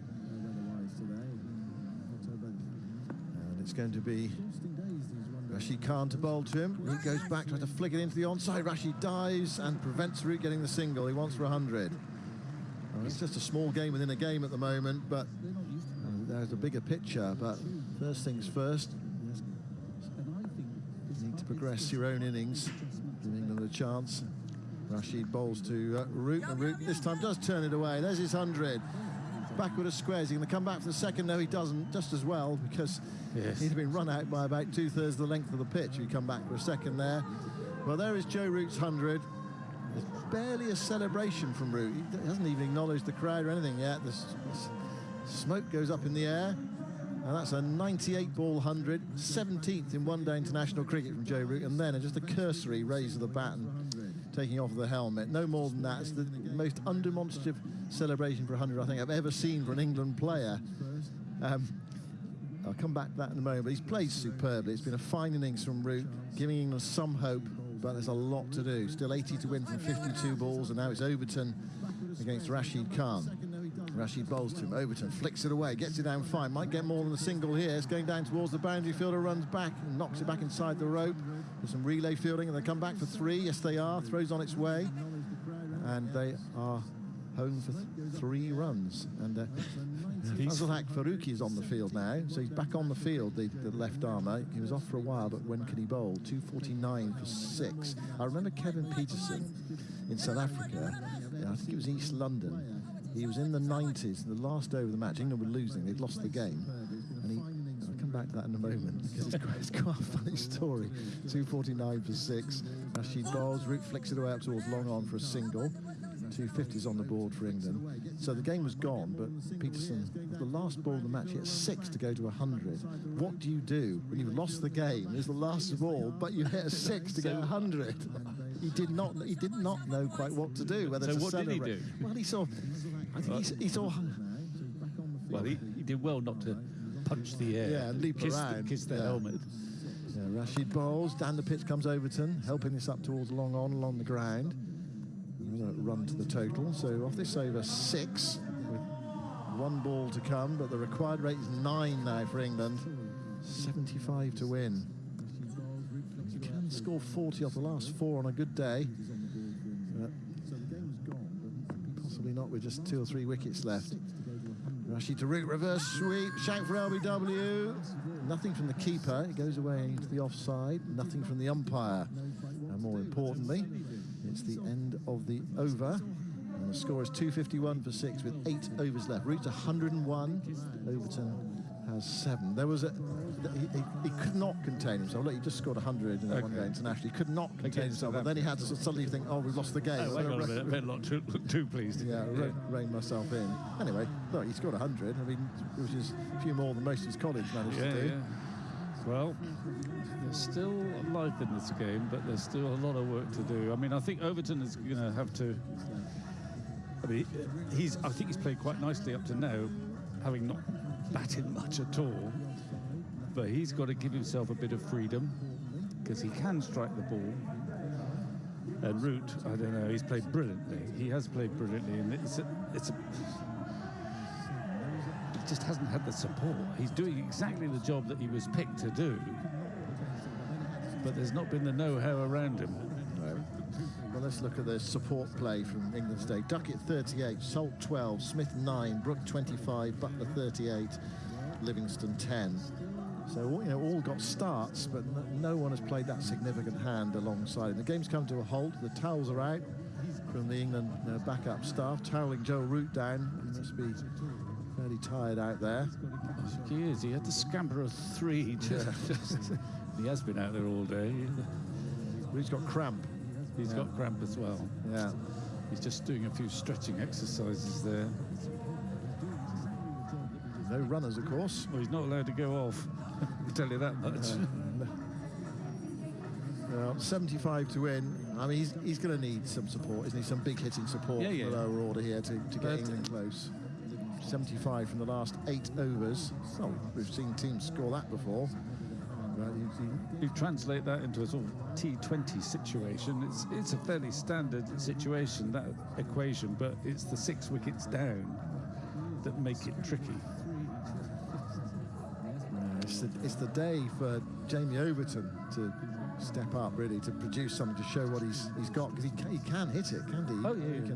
I mean, it's interesting. Well, we've got the space. I mean, Somerset, I think, got it wrong with Jamie Overton, because they always thought Craig Overton was the sort of all-rounder, the slightly more orthodox batsman. And Jamie was always batting about 9 or 10. Well, I've seen him about 11 for Somerset. And they thought, well, he's a good hitter, but you know, they didn't appreciate actually that this is a man that's scored 96 in a Test match. And they did get that wrong. And now he's evolved into an all-rounder who's, well, he's a bowling all-rounder, but he is an all-rounder. But he's in foreign territory at the moment. He's not played much for England in this sort of situation. Here's Faruqi back into the attack. We thought we might see the last of him, but he's going to bowl to Overton, who hits that away into the leg side. Well, that's the best of Jamie Overton. It's helped on its way. He's powerful. That's the thing. If he does connect, he goes very quickly off the bat, and he's hit that before through deep backwards square leg. That's not the best comeback ball from Faruqi, but very well dispatched by Overton. Yeah, he didn't try and hit it too hard. It was short, and he kind of helped it on its way. Hip high, off the meat, bisecting the boundary fielders. If you're as powerful as him, you don't have to hit it too hard, but there's a temptation to do so. A bit like Livingston earlier, actually, when he played that cut shot, wasn't he? He really tried to go after it. Yeah. Sort of guide it away. Well, caught behind. Or right, Faruqi's coming left arm round now. 255 for 6. Goes in bowls to Overton, who pulls that away for 4 as well. Helped on its way through Cow Corner. No trouble at all. Right in the middle of that too. With that, he wasn't trying to hit that too hard. I mean, Agger's made the point with Livingston that he was clearly sort of launching at it, where we've seen here, you could just time this ball and it speeds away. That's a pretty amazing pull shot. Ball just outside off stump, just a little bit short, and he's pummeled it to the leg side boundary. So that's 8 off 2. And England's still in the game, but not much room for error. I think that's the point from here. It's caused a pause. There's a readjustment to the field now. I think there's an extra boundary fielder on the leg side, which means someone's got to come up. Or Afghanistan at this stage. So it's worth just probably not as many. No, 229 for 5. Goodness me. But they did have a bit of a flurry. 229 for 5, plays 259 for 6. There's Faruqi, bowls to Overton, puts the bat there, pushes it to the left of cover, offers the single to Joe Root. Root half labours through, half limps through. Overton's going to have a quick chat with Root. You all right? I think Root said, look, I'll just stand at the non-strike. He said, you just whack the ball to the boundary like you've been doing, or just started to do. Overton is 16 not out. 260 for 6. 7.5 overs to go, 66 runs required. Faruqi, left arm round, bowls to Root. Root tries to force it away, hits it hard into the ground through the gully region. Little runs from backward point to pick it up, another run. So this over has yielded 10 so far, with 2 balls left. Just lots to come. So we've got 1 over Rashid Khan left. Yeah. And then Nabi's got 2. got If 2. they don't have to bowl him. Faruqi, Azmat's been very good. Faruqi just labouring a bit at the moment. It's injury. He's got 3 to go. If he bowls his full allocation, might not. Gulbadin might bowl a bit more. Here's Faruqi bowling a lovely slower ball that draws Overton forward there and goes past the outside edge. And I think just banks in front of the keeper. That's nice deception. Just dragging him forward, and he was reaching for it and missed it. Takes one hand off the bat and then he realises it, didn't spot it, realises it after it reached him, but it was too late by then. And then dot ball, last ball of the over coming up. These two run a ball partnership 28 they put on since Livingston was out. Overton has a look over his left shoulder. There are long legs come up. So. Yeah, 3 on the leg side boundary, deep back of square leg, cow corner, long on. Faruqi's bowling left arm round into bowl to Overton. Overton plays an orthodox shot into the offside towards cover. There's no run, so 2 dot balls to the end of the over, I should say. 10 off it. 261 for 6. And we have 7 overs left, and England needs 65 runs to win the match. 64 for a super over. Oh yeah. So who's going to bowl? Is Rashid going to finish? I think so. Jonathan's coming in to join you, Victor. This is Rashid Khan's last over. Well, it's a good game. It's a good game for the neutral. It's quite difficult for those who are partisan. 10 off it. 261 for 6. Very nicely played by Overton, though, wasn't it? A couple of boundaries and then just a pushed one. Thank you very much indeed. I've got that, and bring Joe Root down on strike. Suggests a calm head, anyway. Rashid's last over, and well, Root stepped away there just as he was about to let go of the ball. There was something going on. So that's a sort of dead ball. He did actually bowl it, didn't he? But yeah, it won't count. 261 for 6. 7 overs to go. England needs 65 to remain in the Champions Trophy. Or 64, we're quite right for a super over. There's Root flicking that away into the leg side. Can they get 2 here? Overton's got to go for it. No. Oh, there's a fumble. There's a fumble down there. And it allows them back for the second, and Rashid's disgusted. It was under control entirely, and Nabi's gesturing and saying, I'm sorry. But even the most experienced can just, under a bit of pressure again, perhaps a slightly slippery ball. He's furious. Hands on hips, kicking the ball away. So 63 from 41 now. Root, 104. Flicks the ball away in the same place, or more or less. A little squarer, though, so it's only 1 run this time. As Ibrahim, Afghanistan's hero with the bat, throws that in from mid-wicket. What an innings that was. Incredible acceleration. Well, that's not a standing start. A rather stuttery start. Yeah. He was going like a Rolls Royce at the end. 264 for 6 in the 44th over. Overton, 16 from 15 balls. Waits as Rashid bowls and turned away just gently into the leg side. Again, the fielders have to come in hard to make sure they don't get 2. Overton to 17. 265 for 6. It's been a faltering performance just by England. It's being held together by Joe Root, really. 105 not out. that from 103 balls. 265 for 6. Rashid again moves in, bowls to him a sweep shot from quite straight. He's done so. He's stubbed his toe or something, or he's got terrible cramp. Whatever it is, he's hobbling to the far end. He's really struggling. This has been a bizarre day for injuries. It was very full. I wonder if he just hit the bat into his ankle. Well, he hit the ball quite hard as well. Yeah. Let's have a look. Or is it just cramp? He's been... I think it's just cramp. Yeah, it's cramp. It is cramp. It's his right leg. Yeah.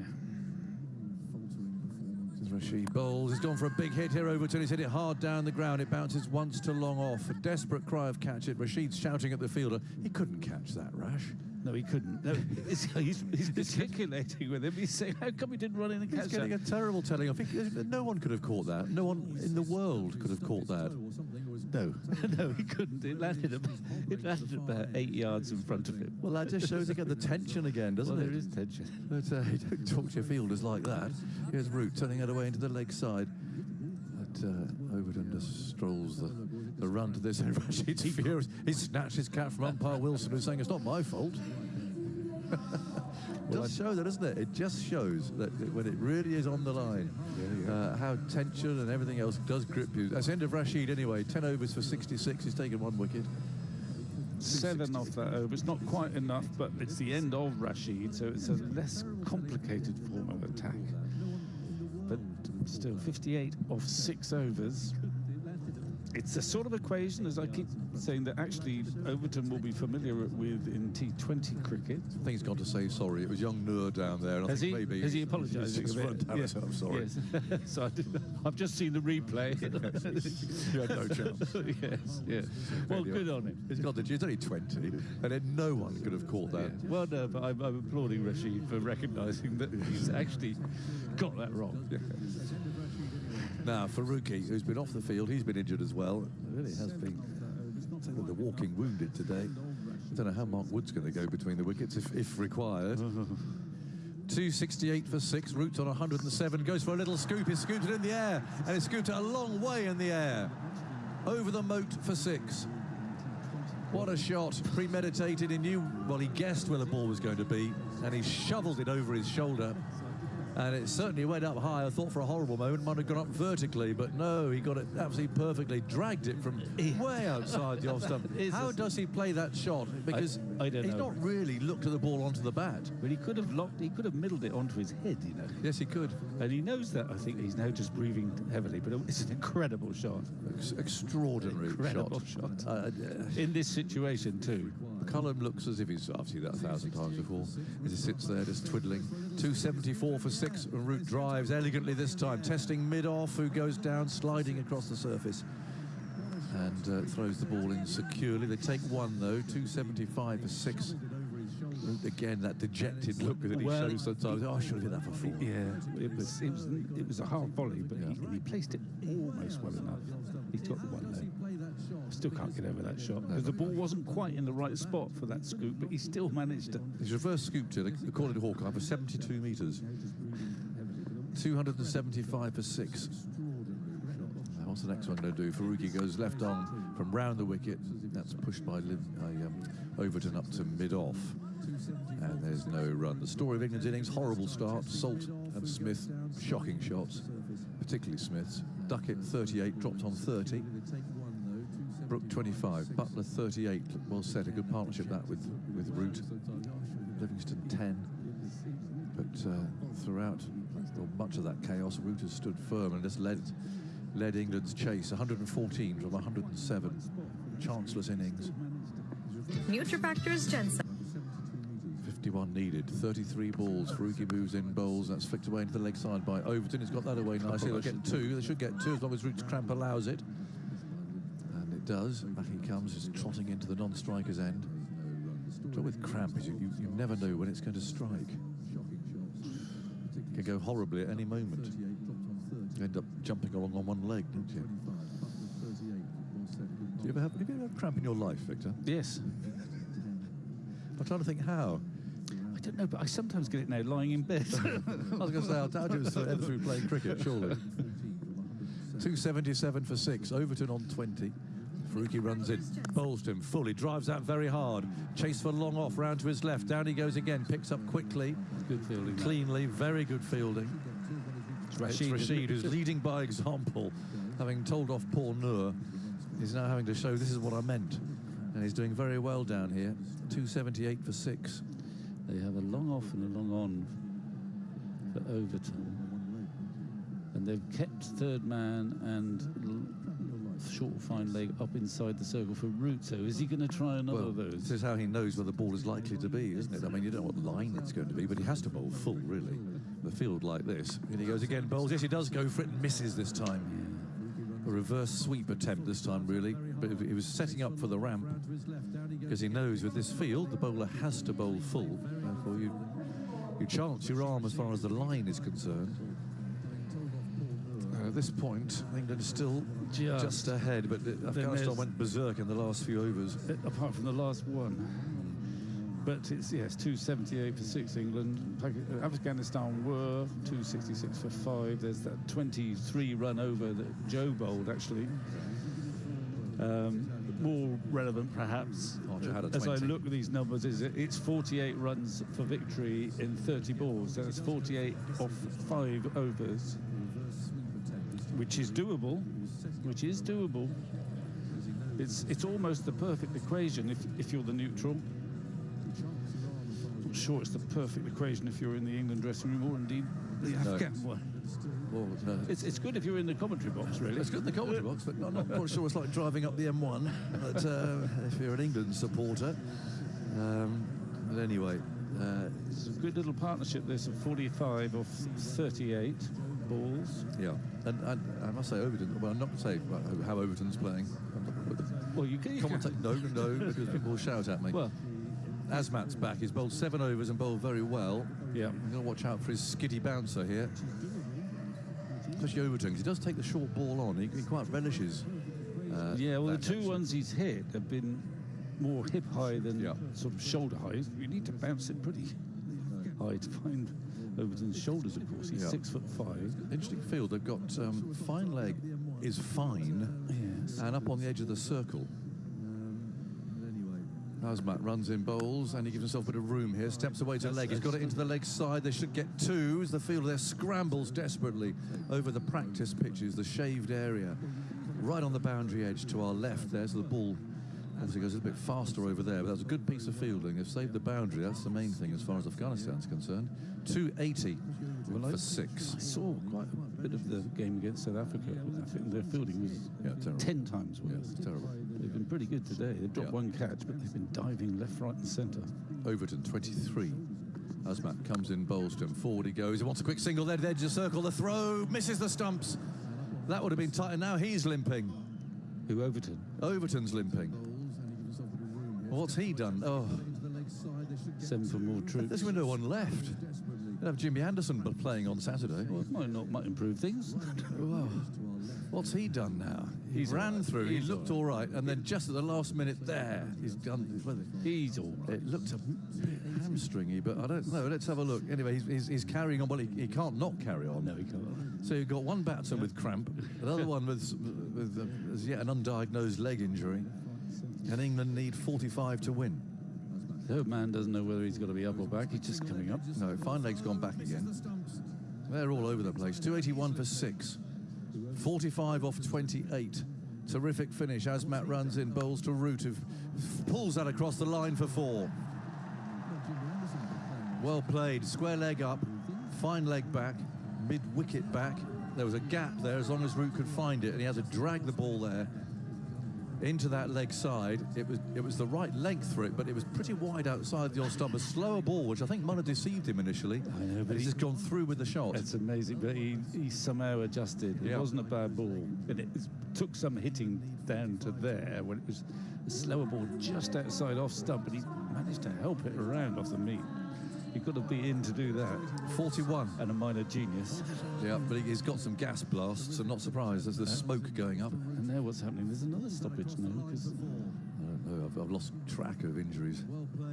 Poor old substitutes. They'll get a full match fee for what they've done today. They've been on and off the field. Banton took a catch. Right, so we've now got a deep backward square leg.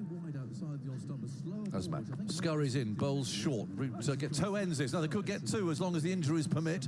They've made one. They're going. Back they go. Overton's going to the far end. Throw comes to Root's end, which is the wrong end. If he threw at Overton's end, he might have run him out had he hit. And now he's injured the keeper. There's going to be no one left. He's got one right on the end of the fingers there.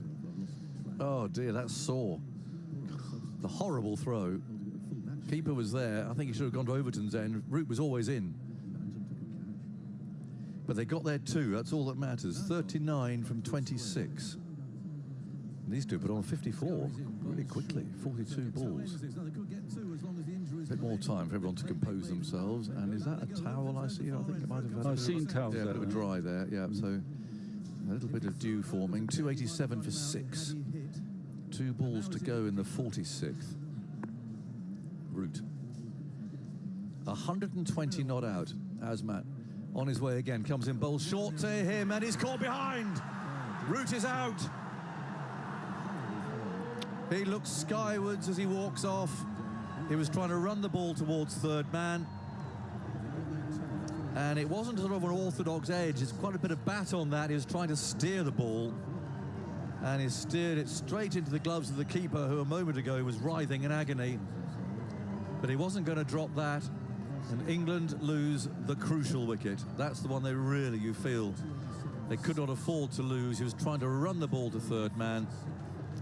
And a straightforward catch given. Asmat's had a very good day. 39 more runs needed from 25 balls. But it's down to the bowlers with Overton now. Yeah, you can tell what he was trying to do. There was a gap down at third man who was up in the ring. It was short, but it was a bit close to him, and he actually punched it in the end to the keeper. I mean, it's a brilliant innings. 120 from 111 balls. The whole England dressing room is on their feet. Root is utterly fed up with life.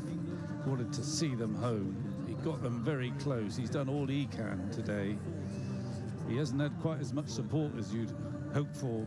Some terrific innings. He just punched the gloves of Jofra Archer, who's the next man in. I mean, the game's not over by any stretch. Obviously, no. England's chances have diminished with the departure of Root.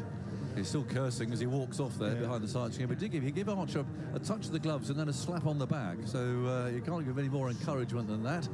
As Archer heads out, he actually batted rather well against Australia in a sort of a clumping last few overs sort of a way, but he got 20 odd and actually played quite well. But bit easier when you're batting first. But Asmat has been terrific. He's bowled these short balls and they've upset quite a few of the England players. He's not a tall man. They're kind of skiddy, and he's got the line right. He hasn't given them too much width. He got Butler out with a short ball, and now Root. I mean, that's pretty significant. I might have sent Rashid in, you know. He's a bit more of a player, a bit more of a runner, a bit more of a scuttler, a bit more of I don't know. But I mean, Archer could finish it with some blows. Yeah, no, I'm not sure I would have done that. But okay. Well, we'll see. Yeah.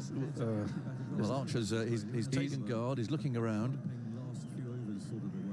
and he's going to face Asmat. Joe Root has appeared up the stairs now. He's heading towards the dressing room area. Was going to take those pads off, and now Archer's first ball then. 39 needed. Asmat comes in, bowls to him. He scythes that away for 4. Pass backward point. Into the boundary it goes. Maybe Archer can swing here. Well, it may be that Rashid would have done the same as that. I don't know. But it's a very good shot. He wasn't trying to hit that too hard, but he timed it perfectly. Waited for it. And beautiful, elegant, good shot. Cut shot. Very good shot. And 35 off 24 needed. So the two can now have a conversation. How are they going to play this? Well, it's a familiar target for T20 players. I mean, it's 8 and over. Well, 8.75, so 9 and over. 35 runs, 4 overs to go. So it's still, I'd say, advantage Afghanistan, but not by that much. No, well, they've got Adil Rashid and Limping Wood to come. Faruqi is going to bowl. This is his 9th over. 35 needed. Misty Well, it's late in the evening almost now here in Lahore. Faruqi, left arm over round the wicket, scuttles in, and Overton's chipped that away into the leg side. Can Archer come back for 2? No. Fielder picks that up. Throws in on the bounce, and Archer will be on strike. 34 needed from 23 balls. So break it down. You need 1 boundary and over and 5 ones. That's one way to get there. Yeah. We're pleased to get Root there. Why not? Slow ball again into that pitch. Just, to the gloves it went. So, what have we got here? Fine leg up, third man up. Backward point is inside the circle. And there's a cover. The others are out. Next one, Faruqi, big leap, bowls to Archer, turns it into the leg side. Can he get 2? He's running the first one very quickly. Fielder rushing in from the deep. Hasn't got there yet. They're going for the second run. It comes in on the bounce to the keeper. And they've made it, and now that poor fielder's getting a telling off. This time from the keeper. It's a long way out there, and that was perfectly played by Archer, who ran the first one very fast. Really got his head down and went straight away. And they're shouting at the fielder already before. I don't think that fielder did much wrong there, you know. No, he got a good throw in. He got there as quick as he could. He's getting a Rashid telling off as well. Yeah. Well, where's he going to stand? Because if he comes in too far, and he goes one over his head for 4, he'll be in trouble. He will be. Still very good positive running. 32 from 22, 294 for 7. Archer's got to 6. And Faruqi sets off from within the circle.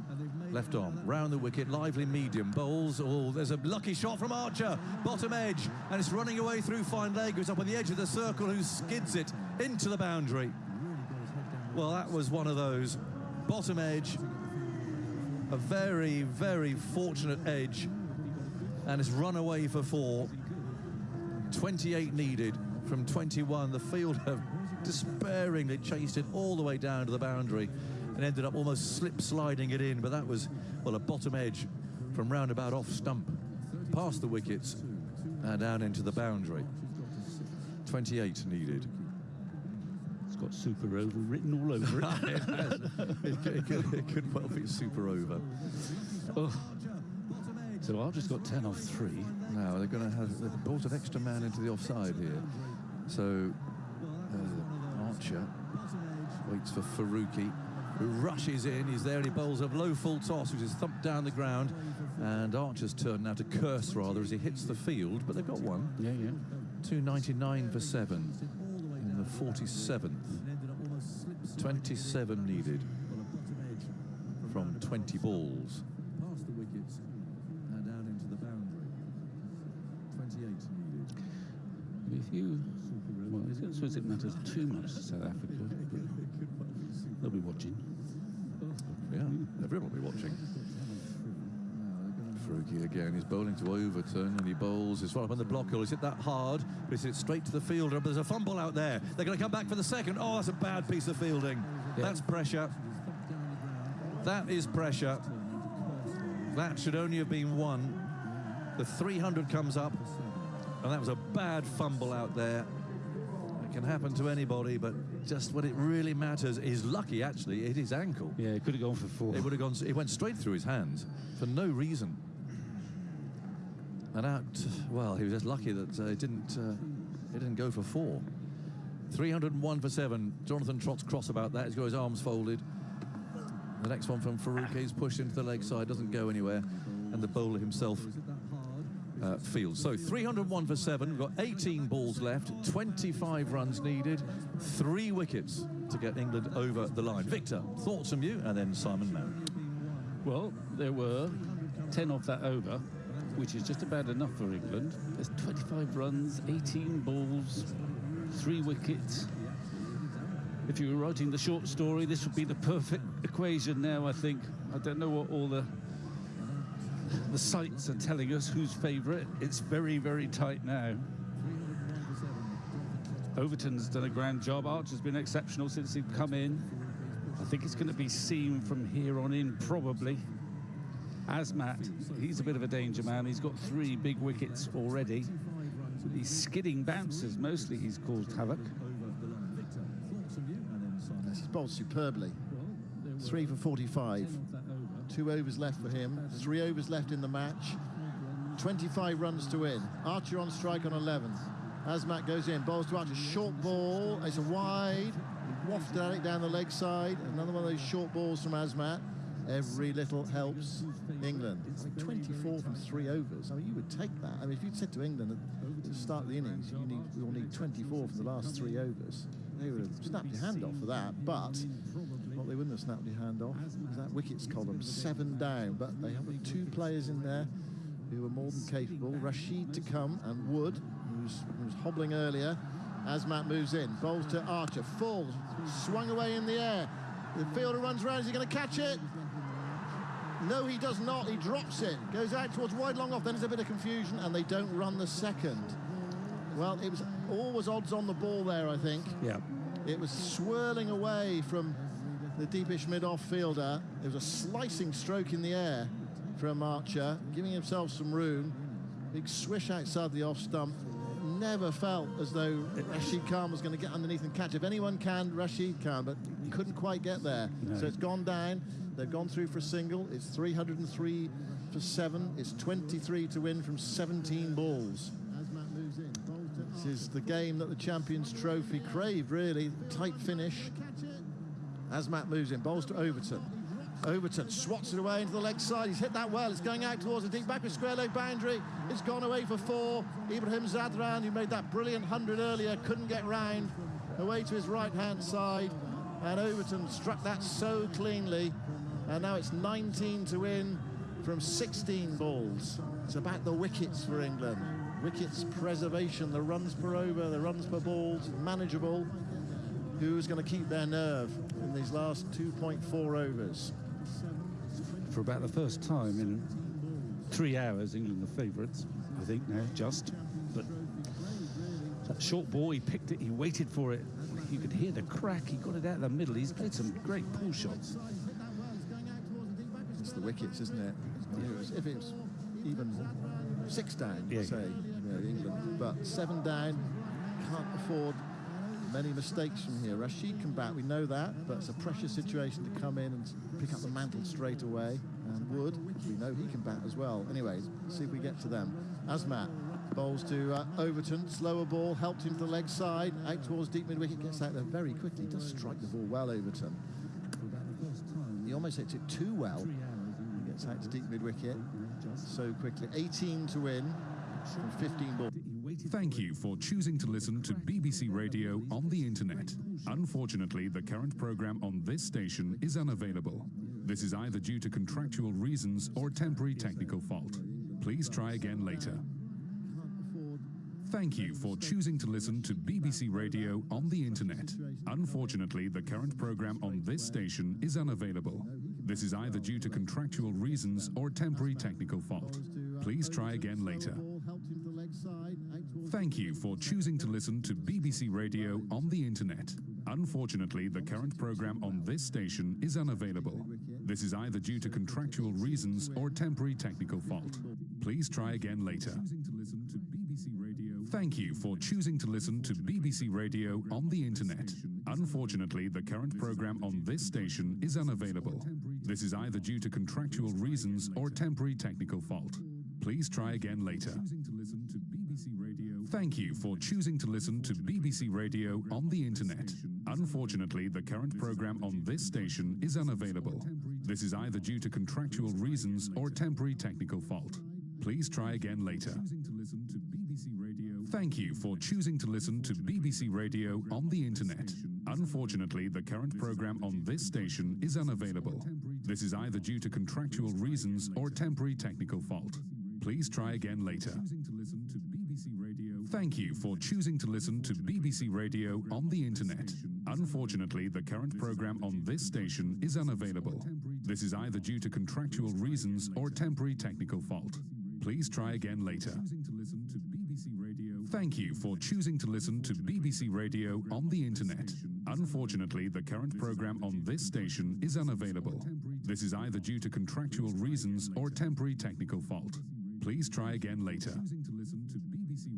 Thank you for choosing to listen to BBC Radio on the internet. Unfortunately, the current program on this station is unavailable. This is either due to contractual reasons or temporary technical fault. Please try again later. Thank you for choosing to listen to BBC Radio on the internet. Unfortunately, the current program